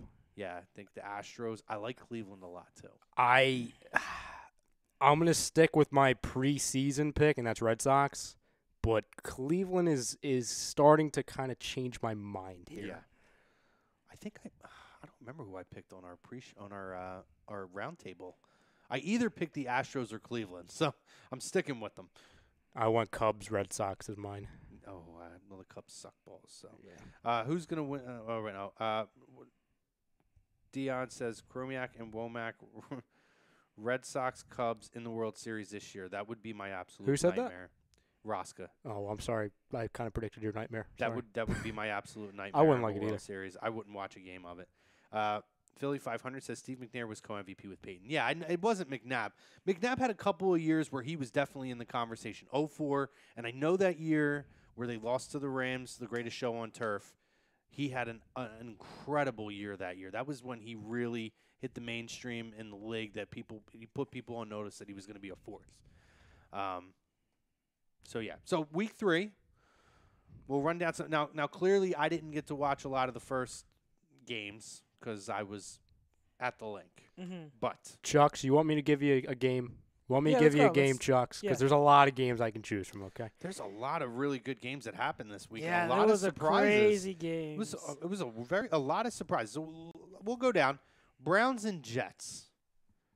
Ooh, great game. Oh, my God. I Listen, forgot that was this great week. game. Browns and Jets on Thursday night. Baker Mayfield, he stepped Ooh. in. The legend of Baker Mayfield has begun. I think Tom is still wetting his pants over it up there. He's got the shrine all He's got lit up. his and- Baker shrine going. Listen, I think Baker's going to be the real deal. Again, it's another team that the young quarterback came in with some energy, and they looked like a different team. Tyrod Taylor, he may be an option that ends up ending up in San Francisco, because I don't really see the need for him at this point there. I don't think he's going to be a fit going forward with Cleveland, even as a backup. If you think this Baker Mania is crazy now, Oh, God. it's going to get out of hand in the next 2 weeks because I have Oh. him winning his first 3 games. I have What's the him schedule? going to Oakland and winning. Win, I think. I'd say that. I have him coming back home and beating the Ravens That would be a huge because Ooh, their that would be defense, I huge. think, is going to give Flacco hell. That would be huge. I have him winning Ravens are good his too, first 3 games, and I like the Ravens. I think they're a dark horse in that conference to go to the Super Bowl. But that Browns defense is nothing to scoff A at. lot of the Ravens, Browns defense is good. The Ravens' defense is really good. A lot of their success is going to hinge on Joe Flacco, which I am just not confident in for any team. Don't forget that Jimmy Smith, their star cornerback, is coming back after Week 4.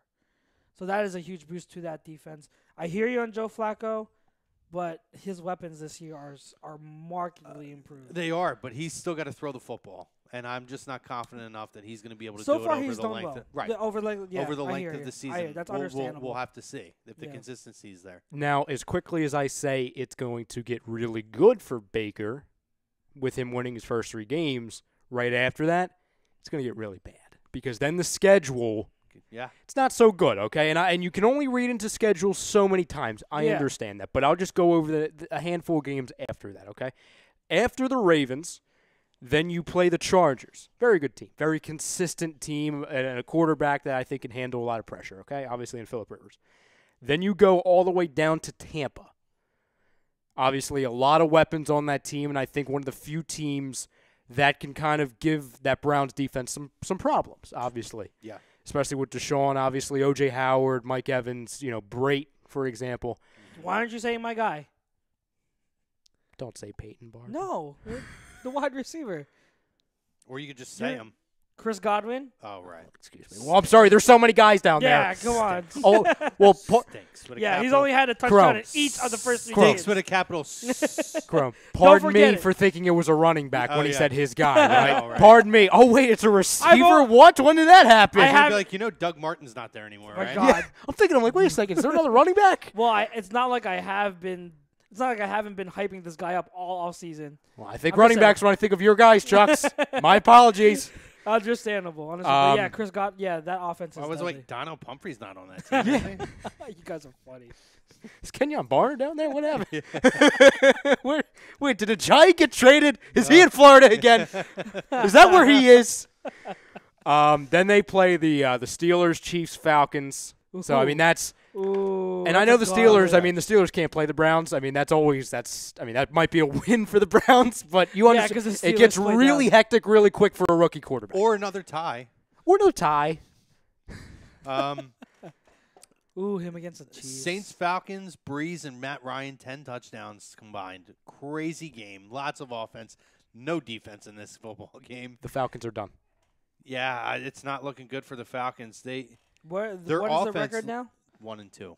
And everyone's hurt. Everyone's hurt on the defensive side. They have a lot of injuries on that team. And Matt Ryan can't, again, like I said after week 1, he can't get it done. I picked them to face us in the NFC Championship. They might scrap into the playoffs, maybe. But they're not going to go far. And then what's going on with Devontae Freeman? Well, he's hurt, but Coleman's playing well. I don't worry about the running backs because they got two starting caliber running backs. If one is hurt, the other will be just fine.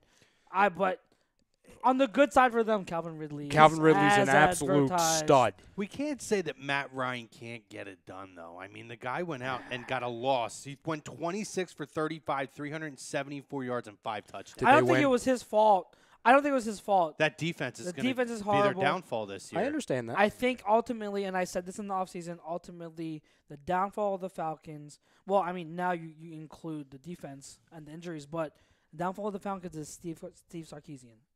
I will still stick by that. That's fine. In the end, they might make the playoffs because of talent on offense, but they're not going to make it far. They could be one and done because of Sarkisian. I just think Matt Ryan is a guy, and listen, MVP, whatever. That's you can't take that away from him. He's not going to win and put the team on his back. He's not going to do it. And you have so many weapons. You have a good offensive line. You have a good running game.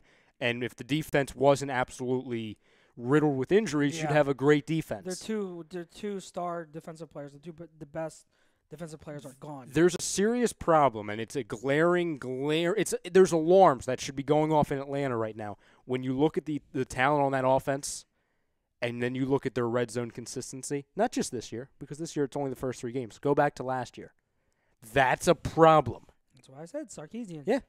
Matt Ryan's MVP season, who was offensive coordinator? Oh, that's Mr. Shanahan. Kyle Shanahan. Who do I say is the best offensive mind in the game? Tim and McVay. So, I mean, yeah.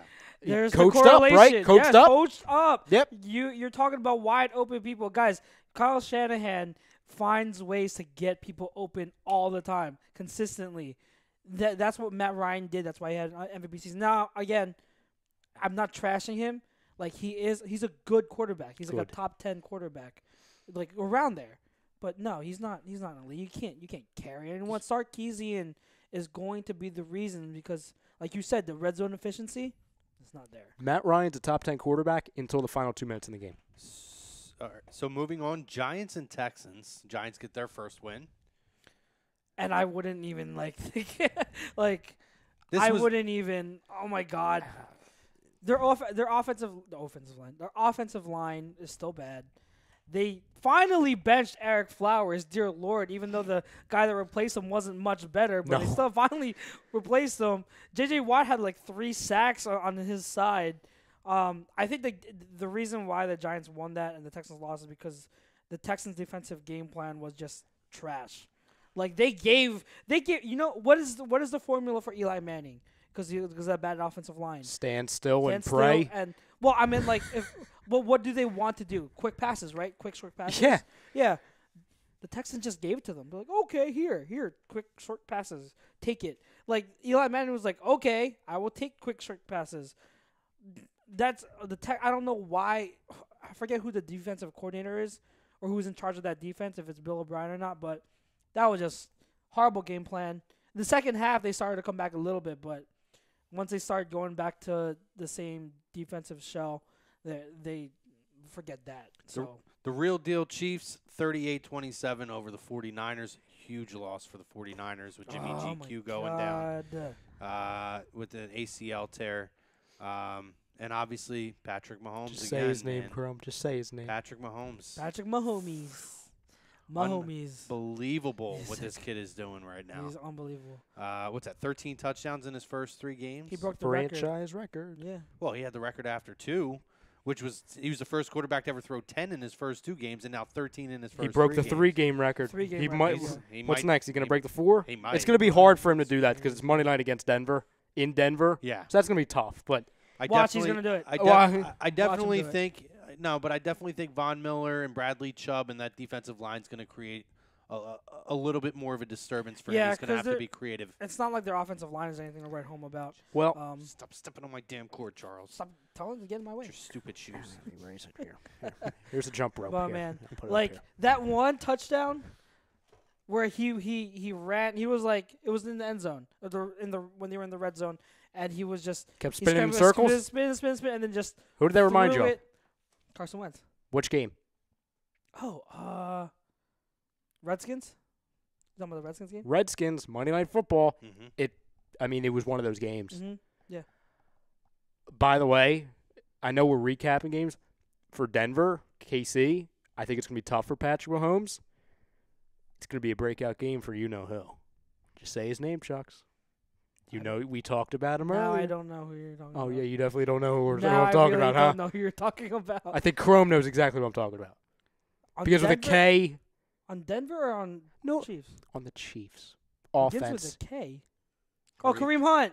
Oh. I'm going home. I thought you were talking about some kind of wide receiver. No, I'm like, I'm talking to you, Chuck, so I'm talking about a running back. I never talk wide receivers. Because I just talked to you about wide receiver. I thought you were coming back to me and talking about wide receiver. Nope. My bad. It's like Charles' number 1 guy, and you can't even I literally said K. Usually he's like, oh, Kareem Hunt. I could be talking about the Eagles, and I'm like, K. Sorry. Oh, Kareem Hunt. Sorry. That is my fault. I completely blanked out. No, but that's going to be a good game. That's going to be his game. I feel for the Niners, though. I feel for them because this season, we talked about it consistently. This is supposed to be the year where they had hope and they were going to grow and have that's good gone. Season. That's gone. I disagree with that though. Not before the season because they had a small chance to get into the playoffs. As soon as Jerick McKinnon went down, they were done. Yeah, they're two keys to their offense, and Jerick McKinnon and Jimmy G. Yep. Losing them, that's I mean, Breida's doing well. Breida is the leading rusher in the NFL, but as a receiver, he can't do what McKinnon does, and Shanahan's had to adjust to that. And now the first 2 games he was without Goodwin, who's another key piece. His speed is just something else. He's able to stretch the field both horizontally and vertically for their offense. Not having him the first 2 games was tough. He came back, but then now they lose Jimmy G. It's just it sucks for them, And big time. as much as we brought up Tyrod and Foles as possible guys to get traded to San Francisco, I'll give you a third. He actually just ended up on his new team, Teddy Bridgewater. No, I don't think Saints would trade him. I don't think Saints acquired him, I think, with the intention of him being the next guy after Breeze. Depends on the offer. Depends on the offer. It does depend on the offer, but I don't think it gets to that point where the Niners are willing to give up enough for the Saints to give him up, because the Niners at the same time, it would only be for 1 year. They still expect Jimmy G to be back. But, I mean, Richard Sherman he's out for a few weeks. That team is hurting with injuries, and I feel horrible for them, man.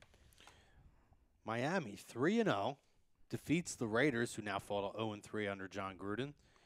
So Ryan Tannehill, 17 of 23, 289 yards and 3 touchdown passes, no interceptions. Yeah, he's doing well. I mean, if you look, Miami had a combined 14 rushing attempts for 41 yards. Everything was in the air because Albert Wilson threw a 52-yard touchdown pass. Overall, 18 receptions, 341 yards for Miami in the air. Yeah. No, I mean that's more than adequate enough with that young defense that they have. If Tannehill can stay healthy, they're not overly exposing him with the passing. It's impressive. Very good head coach, too. Yeah. I think, I really like Gase, and I felt like last year losing Tannehill really didn't give an opportunity to see what he's able to do. And I feel like shedding those contracts of a guy like Sue and some of the other guys that they were able to let go of, and him kind of really build this team in his what would be his own image now at this point of what his vision is. Yeah. I think he's going to be one of those good young head coaches for the next few years. The Dolphins-Raiders game, we do this every Wednesday during the football season. We give our locks of the week. We give our upsets of the week, and we give our locks of the week. This one screamed win for Miami, and it was great for Miami. But you could also say it was more about the Raiders, about what they didn't do right. And it screamed loss for the Raiders because they had to travel, obviously West Coast team traveling east all the way south as well. The Raiders look like a team to me that just don't have a game plan. Obviously, there's reports coming out of Oakland that there's some infighting between scouts and general managers. Yep. I mean, it's really, really looking bad. Like, this reminds me of, this is, more, buzz than, a Dallas Cowboys offseason. You know what I'm saying? It's really bad. And for the organization to go out of their way and pluck a guy who was a broadcaster and give him 10 years, I'm not saying they're going to fire him this year because that would be unprecedented and one of the biggest disasters in the history of sports. But if Raiders fans are sitting there saying, oh, okay, we're confident with this guy for another 9.5 years, go, God bless you, because nobody else is thinking that. No.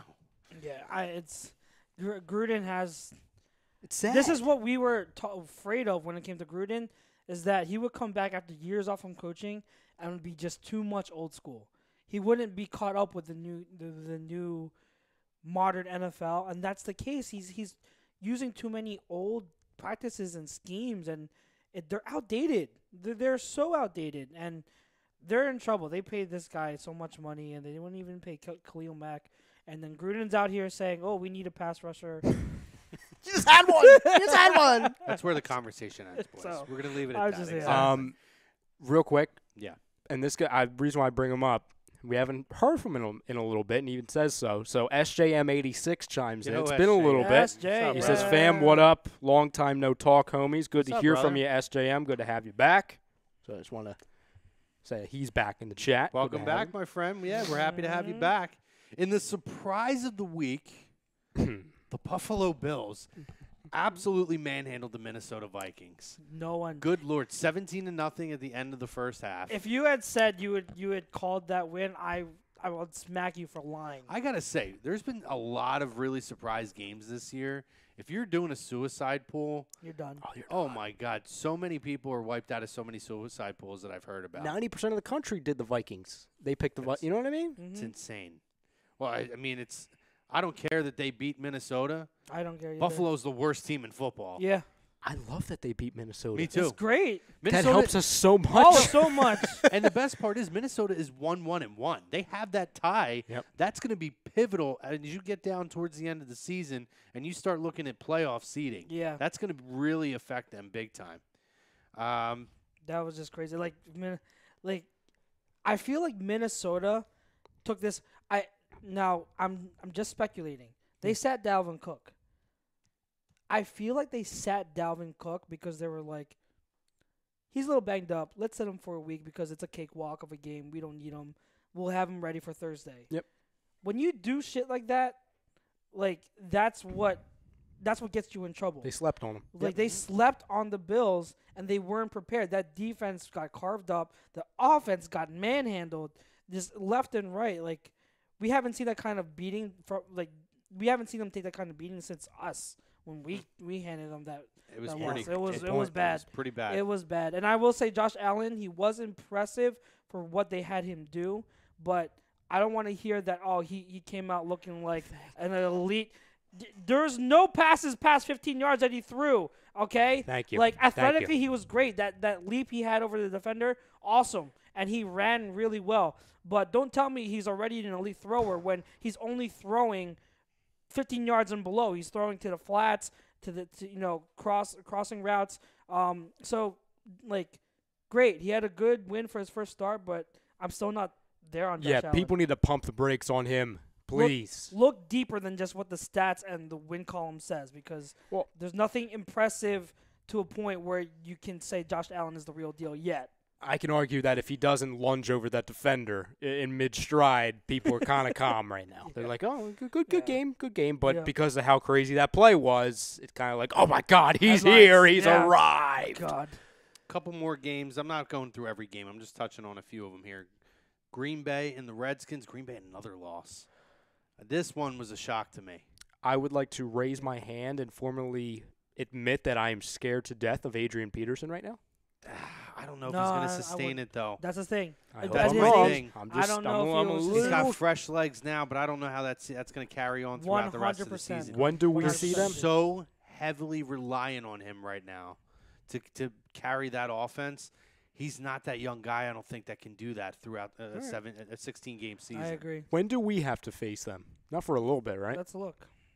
Charles will pull that up. I'll pull up the schedule. While he's pulling, and by the way, the Packers may not be as good as we think they are. No, I didn't. I had the Vikings winning that division. And they lost. I didn't. Jimmy Graham's out for the year now, right? No. I thought somebody told me. I was at the game, so. Yeah, I don't believe so. No, he's healthy. I think with the Packers, Aaron Rodgers hurting his knee week 1 takes a big dimension out of his game. Yeah. I think also their defense is still learning. They caught bad break. They really should have won that Vikings game. That penalty on Clay Matthews cost them a win. I wouldn't panic on them just yet because they do have their offense is clicking. If Aaron Jones just returned from suspension, he is the best running back, and he's not elite or anything because we talked about this. Yeah. They don't have a great running back group. No. Aaron Rodgers makes those running backs better when they actually are. But that being said, Aaron Jones is still the best running back there. He's dynamic and explosive. He can add another dimension and weapon for Aaron Rodgers. I think he's clicking with his wide receivers. He has Jimmy Graham still. That defense, I think, will get better because in that secondary, Jair Alexander is playing a key part, but he's still learning as a rookie. As the season goes on, he'll get better. I wouldn't give up on the Packers yet. I still think I'm not giving up on them, but they're not as good as we thought they were. No. Well, I had them being a wild card team, and I still say they're on track for a wild card team. Well, I think what Chrome is saying, and if so, I completely agree. I think a lot of people pick the Packers to either go far or go to the Super Bowl or win the Super Bowl. I had them in the NFC Championship game, and I thought Aaron Rodgers was going to have an absolutely insane year coming back with with a chip on his shoulder from last season. That's my point. To where, yeah, and this is a 50% Aaron Rodgers at best right now, obviously because of the injury. Sure. To where Aaron Rodgers is there, so everything else can be better. Which, yeah, I mean, we're not seeing 100% Aaron Rodgers by any means, but that means 50% of Aaron Rodgers isn't going to get it done either. The one thing I'll say, by the way, to a player to keep an eye on, not just this season but going forward, I really like their young wide receiver, Geronimo Allison. Yeah. I think he's gonna be a player in this league. People were talking about him last year as having Towards potential. The end. Yep. Yeah, he's. I like him a lot. Yeah, I like him too. We face the Redskins, and we're lucked out on this. We don't face them until December 3rd. Yep. It's a while. The second half of our schedule is so divisionally heavy. Yeah. And then we face them week 17. They're our finale. So we won't even have to. That's where Alex. So you may Smith, not even have the same Adrian Peterson. You won't have the same Adrian Peterson. So I'll cross my fingers. Yep. I don't want to run into him right now, though. We don't have to get into it, but Rams defeated the Chargers. Clearly, the Rams are right now are the class of the league. Jared Goff. He's looked better than last year. I really like Jared Goff a lot. He's no one's playing better talking than about him, though. Nobody's talking about him. Because he goes about his business and he does it very well. Well, it's also because Pat Mahomes is having a monster first three point. games. Yep. Very good and point. And now Carson Wentz is back from injury, which is a talk of the league right now. So he's very quietly slipping under the radar. But this is a kid who, by the end of the year, might be having an MVP caliber year the way he's playing right now. He's got the weapons to help him. I wouldn't go that far. I think if you're talking about MVP on that team, it's still Todd Gurley. I think Todd Gurley is clearly the focus. But the MVP tends to go to the quarterback. So he keeps – I'll tell you what, Robert Woods right now is having a fucking awesome year. Who I wanted on the Eagles 2 years ago, but I got laughed at. Having a monster year right now. I got laughed at. I was saying, Robert Woods would be good. I got laughed at.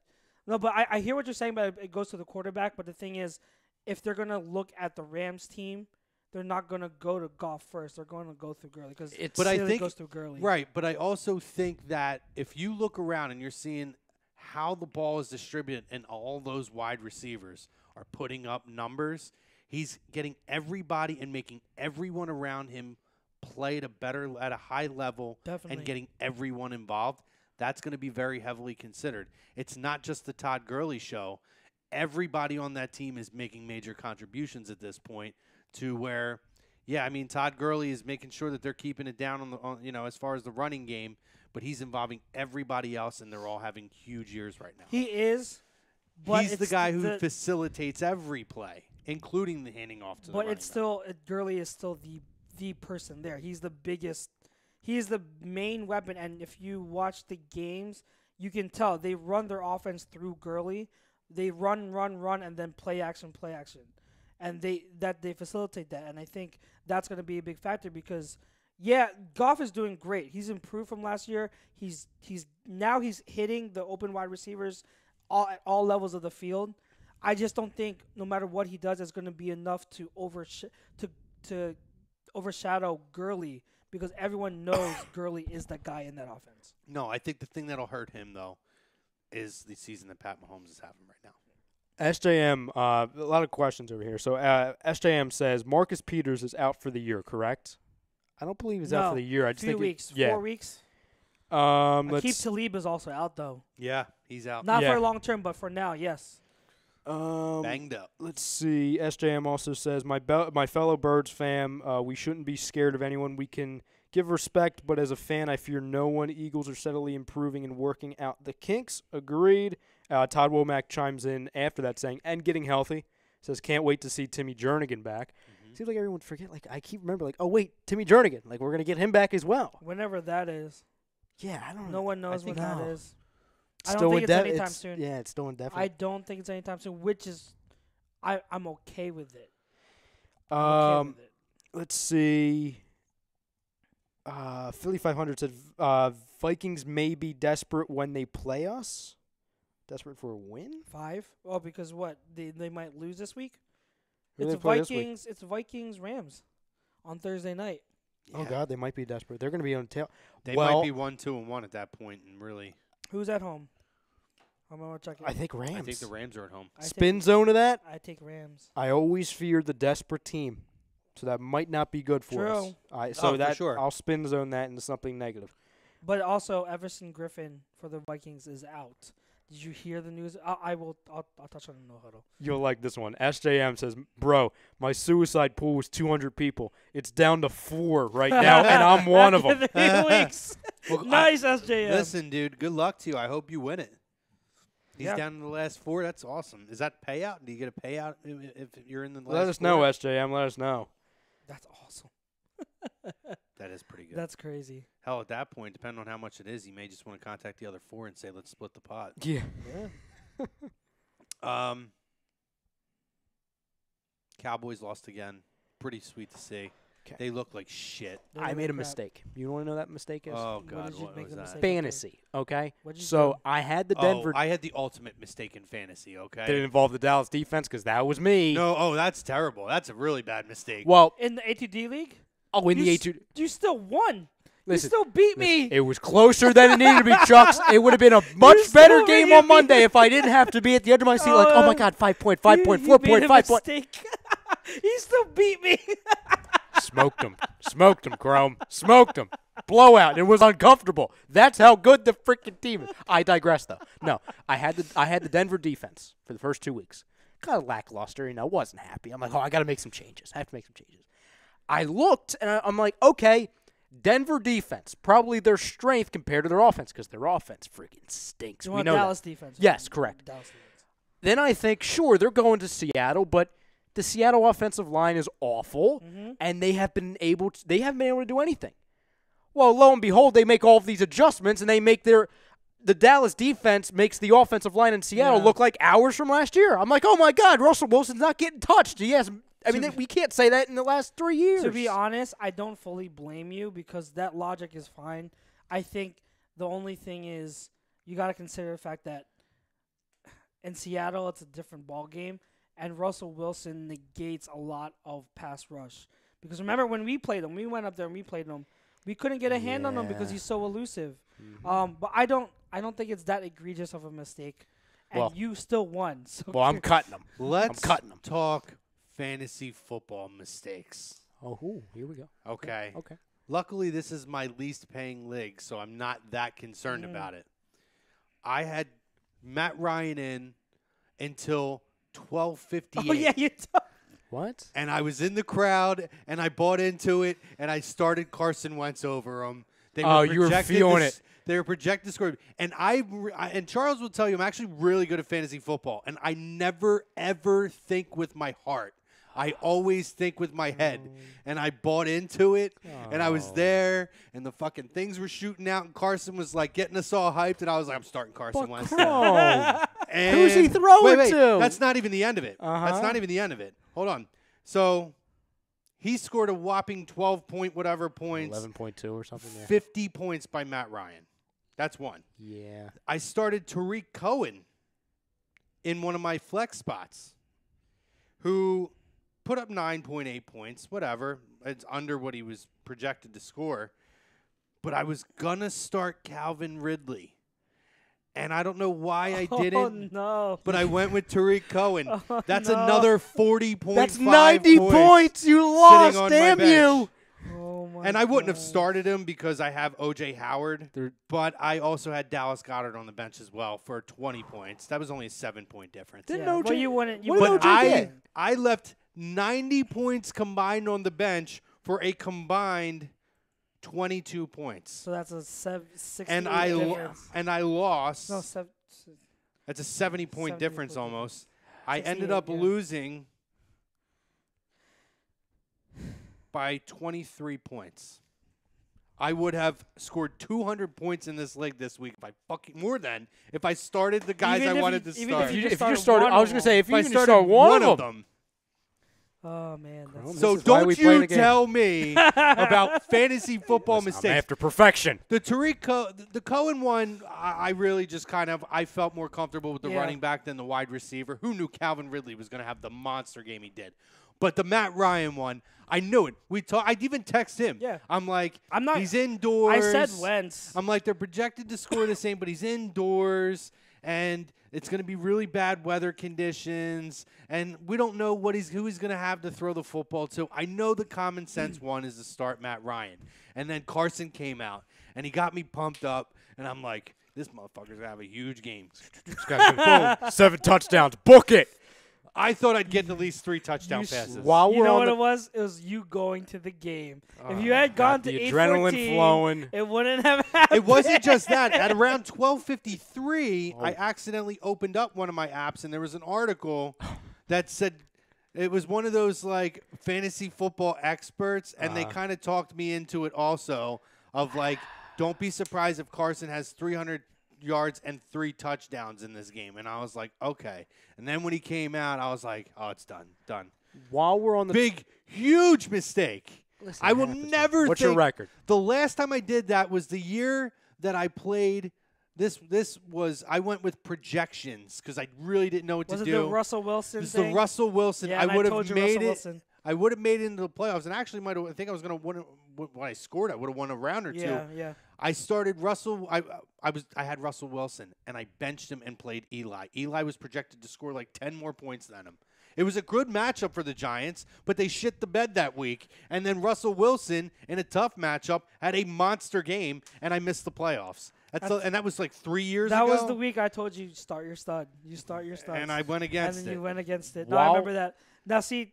That was that's another funny. one where the That's funny. experts, I'm like, listen, I never listen to these guys. And Yeah. all of a sudden, they're like, no, Manning's the right start. And I'm looking, he's projected to score way more. And yet- way better matchup. And I fucking didn't And do yet, it. bro over here is there we complaining go. because I'm not complaining. I'm he 3-0. I'm not complaining. beat me about a decision Well, I about a would've been- defense, even though he beat me. I would have been 3-0 again this Could week. have had if I 160 would've- points again, Chucks. I know you did, so But- why are No, you I could have. complaining? I didn't. I Oh, could have. Stop. I only had 148. But- You have the best but- team in the league. But Stop to make me Week 3, not but yet. to make me feel better in our league, I put up a monster week. I won by like 50 points, and I think I'm the only undefeated team, and the second closest person. I have 520 points scored combined. The second closest person is at 472. So I'm blowing people out every Yeah. week. Well, you should be. While we're on the topic of fantasy football, I gotta ask a question to the people. Chucks, we talked about it earlier. Chrome, I have to ask you as well. Okay, while we're on I gotta get the people's opinion.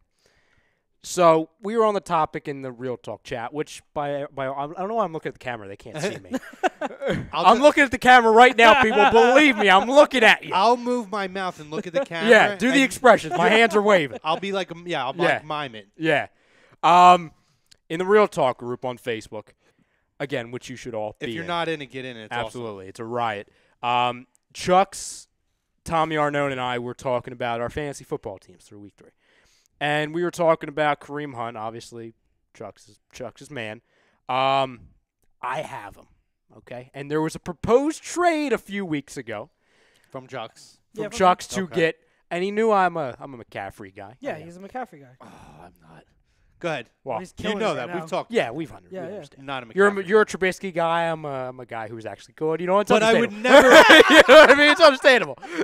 But I would never draft Trubisky. No, no, I no. end up with Aaron Rodgers and Jared Goff, Listen, homie. I didn't draft McCaffrey either. I You look at passed my on. rosters. You can never question my Oh football. my god. You want to look at mine? You want to compare sizes? Let's 3-0. do it. Let's do it. Oh my gosh, I'll your pull mine out. egos. I'll Get pull on mine with out. it. Oh, right no, here it's on it's camera. fake football. my Calm gosh. down. It's fantasy football. You can't. Go You can't. on with the question. It's more of a statement, but I'll change it into a question. Chuck's name in fantasy is number 1 Kareem Hunt. You can't have that. Thank You you. can't have it. Why? If he's not on your team, you can't have his name. Why in there. not? Because he's not on your team. You So? can't. do Family at home. So Chuck's That's a violation. has number 1 Kareem Hunt as his team name. I have Kareem Hunt, so that's a- therefore he does not have Kareem Hunt on his team. that is a Technically- fantasy violation why? because I've never he's not heard on that. your team. Oh God, I've heard that since I started fantasy in 2005. You can't have a player. You can't name your team after a player that's not on your team. I've seen it. Well, then Other- they That doesn't make violated it too. right. That's a I've violation on seen their it. part I as well. This is the first time I'm hearing Unless of the it. player's retired, you Yeah. can't name your team after a guy. Okay. Yeah. If they're an active fantasy football competitor, you cannot name your team after them if they're not on your team. I'm doing it. I'm keeping it. Oh, I wouldn't expect you to change it. I'm just I'm saying. keeping it. And you know it's not number 1 Kareem Hunt. You know what it is. It's number 1 K Hunt. Yeah, K Hunt. If you can sound that out. Yeah, I understand. Okay, fine. But then, do you have a part 2? Because I have a part 2. If we're Part 2 talking- of that question? to that question. Well, not to that specific question. You're bringing up that topic. No. But Ryan's on the narrative that, or he's on the belief that I am butthurt that I didn't do the trade with him because I had offered him McCaffrey, and another one of my wide receivers. Maybe like it would start off as Sammy Watkins, but he already has Hill. So I said, you don't okay, need another. Sammy Yeah, Watkins. I said another one, maybe Woods. But I'd offered him one of my wide receivers and Kareem Hunt. No, and McCaffrey for Kareem Hunt because he likes McCaffrey. I like Hunt. Might as well do the trade. I'll throw in another wide receiver, and he declined it. And I was like, oh, that's fine. I don't care. But then now he's like, oh, you're so butthurt. I didn't do the trade, and I'm like, why am I butthurt? McCaffrey's outscoring Hunt, and Ryan's like, well, I'm still undefeated. I'm like, yeah, but you would have had the better player. And he was like, yeah, but you can't be better than 3-0. I'm like, yeah, you can. You be 3-0 with even more points.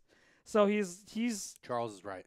Well, thank you. Couple different things. You could be 3-0, but again, the reason I bring up and I pay attention to what my point Yeah. differential is because that always comes into play, Well- particularly seeding in playoff time.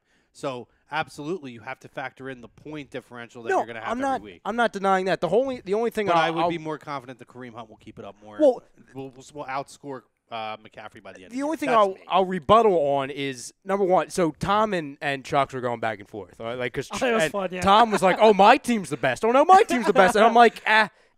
no, So wait, hold on. I never said No, my no, team not was- you, not you. I was saying your team was better than Tom's.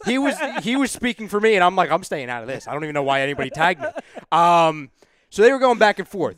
So, and the original comment that Chucks like brought me in on was about Kareem Hunt. Yeah. Because like there was a trade that happened today in the league. It was like Tariq Oh, Tariq yeah, it was Cohen like for the- like yeah, Goodwin or I something. traded Cohen to Rob because he needed a running back real quick.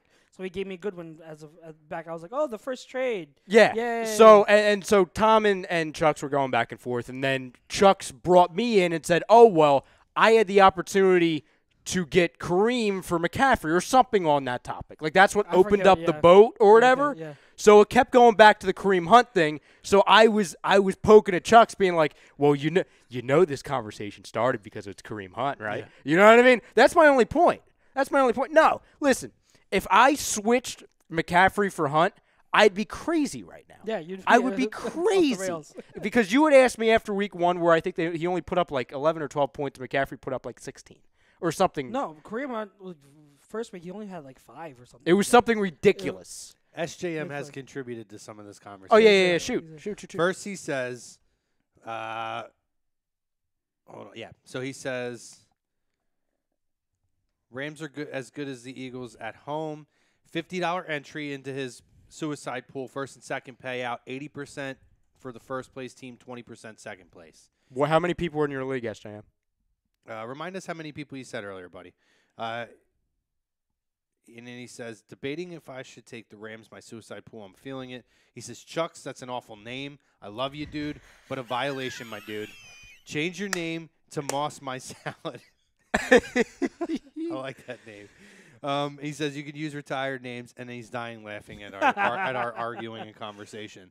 Spell out the 200 name people you were might in be. Spell out the 200. name. Well, I'm sure. Ooh. I'm And sure then he picked up on that. I'm not sure if he did. But it's still a violation because he's not on your football team. I'm not changing it. I know you're not changing. I'm not changing it. My one recommendation is just in front of number 1 K Hunt, put artist formerly known as. That's No, what I did that- when Wentz got hurt. That might be even more terrible than actually using the name. I don't think you can I even don't fit think it in there either. in there. You start, yeah, you're gonna have to start having like Art of, abbreviating. yeah, art of. Oh man. All right, let's just do a quick Eagles Titans preview. Charles, what are the keys to the game this week? Keys to the game: be better than the Titans. Be better than the Titans. Trade for No, Kareem Hunt. trade- Trade for Kareem Hunt. yeah. That's the keys to the game. Rename your team. Or just rename the Eagles the Philadelphia number 1 K Hunts. Number 1 EAGLES. Exactly. There you go. Um, Let's see. Well, Obviously, it's going to be containing Marcus Mariota, not letting him get out of the pocket and create and extend plays. well, he's he still gonna It's tough hurt. for play? the defense. He's still hurt. Oh, that's right. He The- is hurt. I think this- he's going to play, though. this could be a good defensive performance for our secondary because they're limited.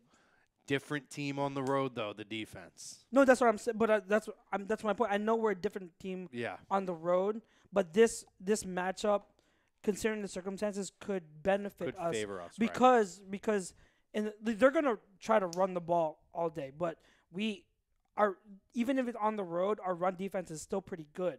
I think the only The only team that was able to run emphatically on us was Todd Gurley last year on the road. Correct me if I'm wrong. Yes. But even on the road, our run defense is good. But they're still going to try to run on us. They haven't against the Jags. They put Marcus Mariota back in there, even though he was still hurt, and they barely threw. If he's still hurt like that, they're not going to throw a lot. So that would help our defense a lot. Focus on the run defense.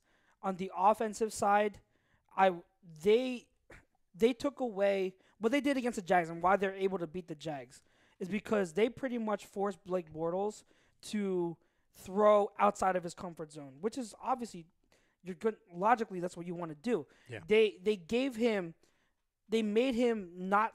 They took away all those short to intermediate passes, all those shallow crosses, all those bootlegs where he just dump it off in the flat. They took it all away. They put all their 8 men in the box and short area and had 3 guys deep, and then they just said, "Okay, beat us deep." And so Bortles wasn't able to do that, obviously. And so I have a feeling with our lack of receiving core, their game plan might be similar. So we need to attack probably with our tight ends. Again, attack the seams. Get Goddard and Ertz vertical. Attack vertically, and if Ajayi's back, I think he will have a fine game. Their defense is nothing to laugh about, but their Malcolm Butler. You talk about someone who can get exposed. Malcolm Butler is a good cover corner, but he has no ball skills. Does this sound familiar? He's got no ball skills. So, oh man, if Alshon was playing in this game, that would be a great game. I'd say attack Malcolm Butler with Alshon. But I think that you got to attack them vertically. Don't let them take away the short stuff. Attack them vertically, stretch them vertically, and then everything else will fall into place. But defensively, I'm telling you, even though we're different on the road, they could be good this game. 2 things with this. Number one, I'll start with the quarterback situation for Tennessee because it's very, very complicated right now. Yeah. So they made an interesting signing where on the surface it could seem like nothing, just a depth move. They just signed Austin Davis, okay? Because Blaine Gabbert is in concussion protocol, and Mariota's still nursing that injury. I know this sounds crazy. You know what I'm going to say. We might end up seeing Austin Davis. Not as the starter, but it's crazy. If something goes awry, no matter what, you're not going to get 100% quarterback no matter what, okay? So that plays into our pass rush 100%.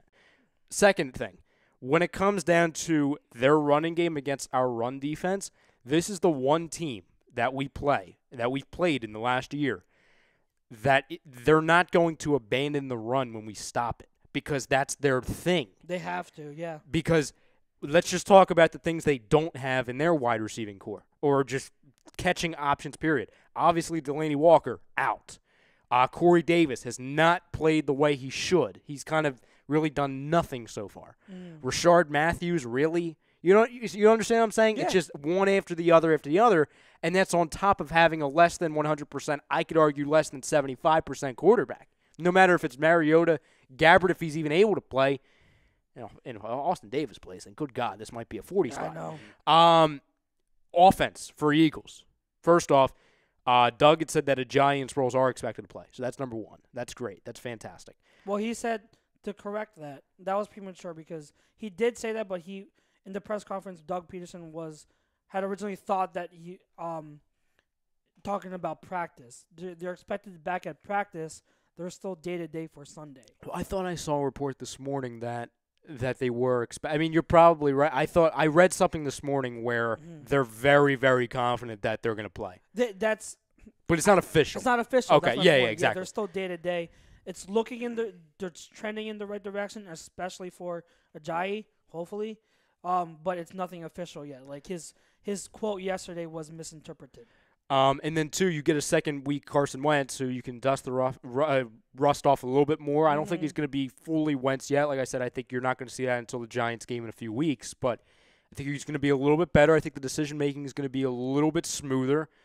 And 2, I'm expecting a huge game out of Dallas Goedert because you opened up the floodgates. You got his touchdown. Yep. And once we always talk about with rookies, whether it's a cornerback with an interception, whether it's a running back with a big run or a tight end or wide receiver with a big touchdown grab, once you get your first, you're off to the races, my man. Yeah. So I think Dallas Goedert absolutely has one hell of a game.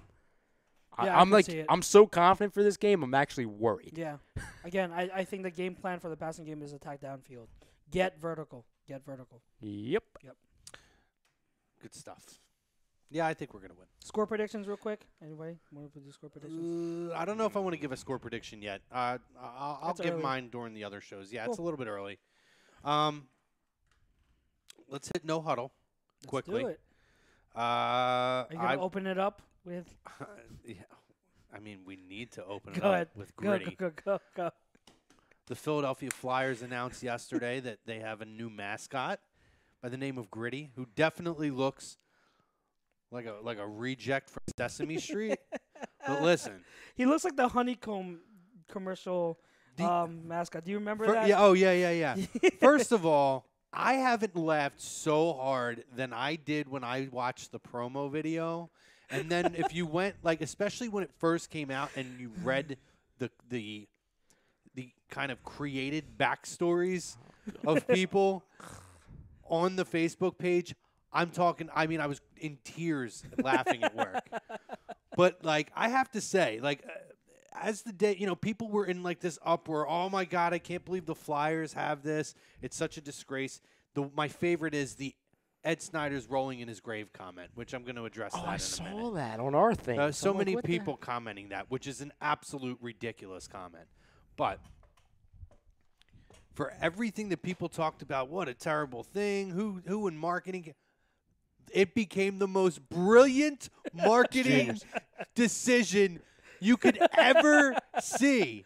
What happened? Less than 24 hours after they made the announcement, he became a Twitter legend immediately. If you looked at his tweets, he told the Penguins mascot to sleep with one eye open. He recreated the Kim Kardashian champagne popping with the freaking thing going. And then on top of it, Fall Out Boy today tweeted him, and he tweeted them back. The band, Fall Out Boy. They tweeted him today. Oh, by the way, he appeared on Good Morning America this morning and every other morning talk show. He's awesome. I don't care. People look, he's weird looking. Whatever. He looks like he's like the crack. He's ugly. He's cracked out cousin of the Fanatic. Whatever. You push on his belly and it makes a squeaky noise and he shoots smoke out of his ears. I didn't know that. That is a real thing. Yes, I didn't dive into the bio. I didn't do that. His belly squeaks. This is from firsthand accounts. I know people that. Oh God! See, I didn't know if that was in the bio. I have a friend from high school that currently works for NBC 10. That's on one of their morning shows. He was there today, and she got to push on the belly, and it squeaked. So I'm telling you, that sentence is just odd to me. By the way, that's just that sentence that just came out. No matter what the circumstance, that just was a weird sentence. When you talk about the memes, the GIFs that came out. They were even – did you see the NWO one that came out? I did. Brilliant. Guys, a brilliant mark. And then the fact that he's such a legend that he fell twice. Once shooting the T-shirt gun and then shot one of them in the back. Well, just made him that much more of a legend. People are now embracing him, and they're saying, you know what?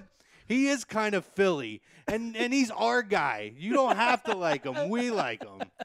People are coming around. He's a genius. Well, I'll add a couple things, all right, real quick. Number one, I'm very confident saying him falling was intentional, and if so, it's brilliant. I was on the phone with Tom yesterday when this thing came out. It was I saw it, and Tom saw it the first time. I said to him, and this was before anything happened. I said, this is going to be a thing. And then, obviously, it became the number, literally in the world. You could search this, ladies and gentlemen, if you don't believe me. This became the number one most searched item or name in the world in the last 24 hours from yesterday at 11 a.m. to this morning. That was a thing, okay? I will ask this, okay? Anybody that's outraged about this mascot, first off, I can't believe we're talking about the mascot. That shows how much of a success it is. What's the point of a mascot, ladies and gentlemen? To drive reasons and attraction to go-to events, okay? The worst thing you can be as a mascot is irrelevant. Yep. I'll give you a great example. When I first joined A2D, go down to the New Orleans Pelicans. They just unveiled their new mascot. His name was King Cake Baby. Do you guys know what that is? Chucks, have you seen it? No. Chucks, oh, I'm so happy you haven't seen this. Chrome, have you seen it? No. Go on your computer, Chucks. Search King Cake Baby. Go to images. This is great. I'm so glad I'm going to be able to witness your live reactions on the air. Search it. King Cake Baby. This is a real thing. Holy crap.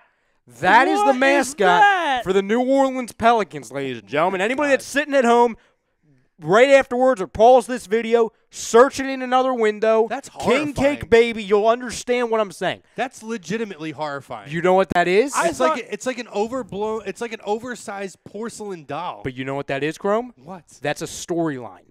Oh my That's God. an attraction. That's a discussion point. This is 4 There's years two removed. of them there. Yes, this is 4 years removed from that being unveiled, and it's still being talked about. That's a thing. That's success. unbelievable. So for Gritty, who I was calling him Grimace because he looked like Grimace from the old Ronald Yeah. McDonald's Yeah. cartoons, Yes. by the My way. buddy in Canada thought his name was Girthy. Well, he is girthy. I mean, it's fitting. It's brilliant, ladies and gentlemen. It is. It's going to be great for Flyers games. There's going to be a ton of T-shirts about it. It's a trend. Listen, There's already a beer being created. oh Christ! To give you an example while you're searching that, during Monday Night Football last night, ladies and gentlemen, and this is real because Tom and I made 2 memes off of it. During the Ryan Fitzpatrick blow-up first half, you know what was trending right with him? Gritty. Because there was memes with Ryan Fitzpatrick week 1 with him in the sunglasses. Ryan Fitzpatrick now, it was a picture of Gritty. Broken Goblet Brewing out of Bristol, Pennsylvania announced today that they are releasing a beer called Nightmare Fuel on October 13th. That's the logo. Right here. It's Oh my it's God. based off of Gritty. Oh, dear God. It's a cream ale brewed with vanilla and bruised oranges. SJM says Gritty looks like the heroin-addicted cousin of the Fanatic. Flyers mascot is atrocious, man. What the? No, it's amazing. It's no, amazing. it's great. And SJM, listen, it's great. a couple of other side points here, okay? First of all, in 1978, when the Philly Fanatic debuted, people talked shit on the Philly Fanatic and said that he looked absolutely ridiculous and what is a Fanatic? And for years, people said that. Now he's the most beloved mascot in sports. Secondly, hockey now, it's a thing. They're all getting mascots at some point. I'm actually, in hindsight, glad that we have one that stands out like he does. I don't care that his eyes are googly and his belly squeaks and everything, whatever. I love it.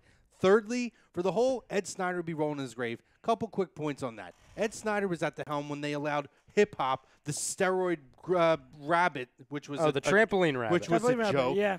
They allowed that to go through, which was a big punchline for years until they finally got rid of him.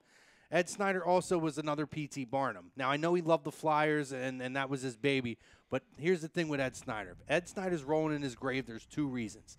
A, it's because the fans disrespected on Ed Snyder tribute night and threw the bracelets on the ice and halted a hockey game. That is something that would make Ed Snyder roll in his grave. And number 2 is the fact the Flyers are still not a relevant hockey team, that they continue to struggle to make an impact in the NHL. Now, they have a lot of good young talented pieces there, but Ed Snyder's more worried about the talent on the ice than the big, sweet, goofy, freaking Thing. I didn't even know what the hell to call him. I got stuck trying to figure out I what don't to even know if label it's him. an animal. Oh my But- gosh. I could guarantee you Ed Snyder wouldn't give 2 shits. And if there's any truth to the rumor that the NHL insisted that the Flyers get a mascot because that's the kind of a thing they're doing because they're trying to create more of an initiative in the neighborhood and they want to have something to represent the organization like other sports do. That's the way it is. That's the initiative the league is taking, and everybody's going to be following suit. You got to get over it at some point. I take pride in the fact that he's so friggin' hilarious. His Twitter today alone, he put a clip of himself on Good Morning America that said, saying hi to my haters. That's awesome. And- Okay. And then the last one That here, is awesome. his other tweet that he did 2 hours ago. Hey, Twitter, is the blue checkmark guy on vacation this week? Like, his Twitter is must follow. I'm telling you. Yeah, I And followed if you him this haven't morning. followed it, it's at Gritty NHL. Follow it. I guarantee you'll be I entertained. will say that when I first saw it, I was like, what is that? I do not know him. Like, because it was just it is ugly. Like, no matter what. I think he's kind of cute Wait, now. but it is ugly. But the more I thought about it, the more I definitely came onto your side in thinking that it's just a great marketing publicity thing. It really, really is. And the fact that what he did at the game last night, falling, shooting the guy in the back, all of that, and the fact that he's so outrageous, and the fact that his Twitter is amazing, that sells me. Because he's not just a mascot. He is like, he's engaging, he's entertaining. Like you can mock him, and you can laugh at him, but that's something you're still doing. Like you're still giving him attention, and that, I think that alone is that makes it worth it. I am sold on him. I've been convinced to be on your side. Somebody said to me that something about the Sixers have the worst mascot in sports until the Flyers came along. I was like, the Sixers have a mascot?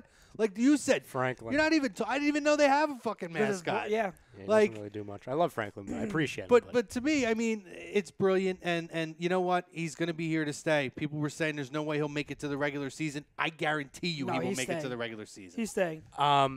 I have one, and it's quick because I know we got to go in a couple minutes. I have one more 2-second one, and then I I'll know give Charles one, yeah. has one. I'll get mine out of the way, okay? Because it involves this.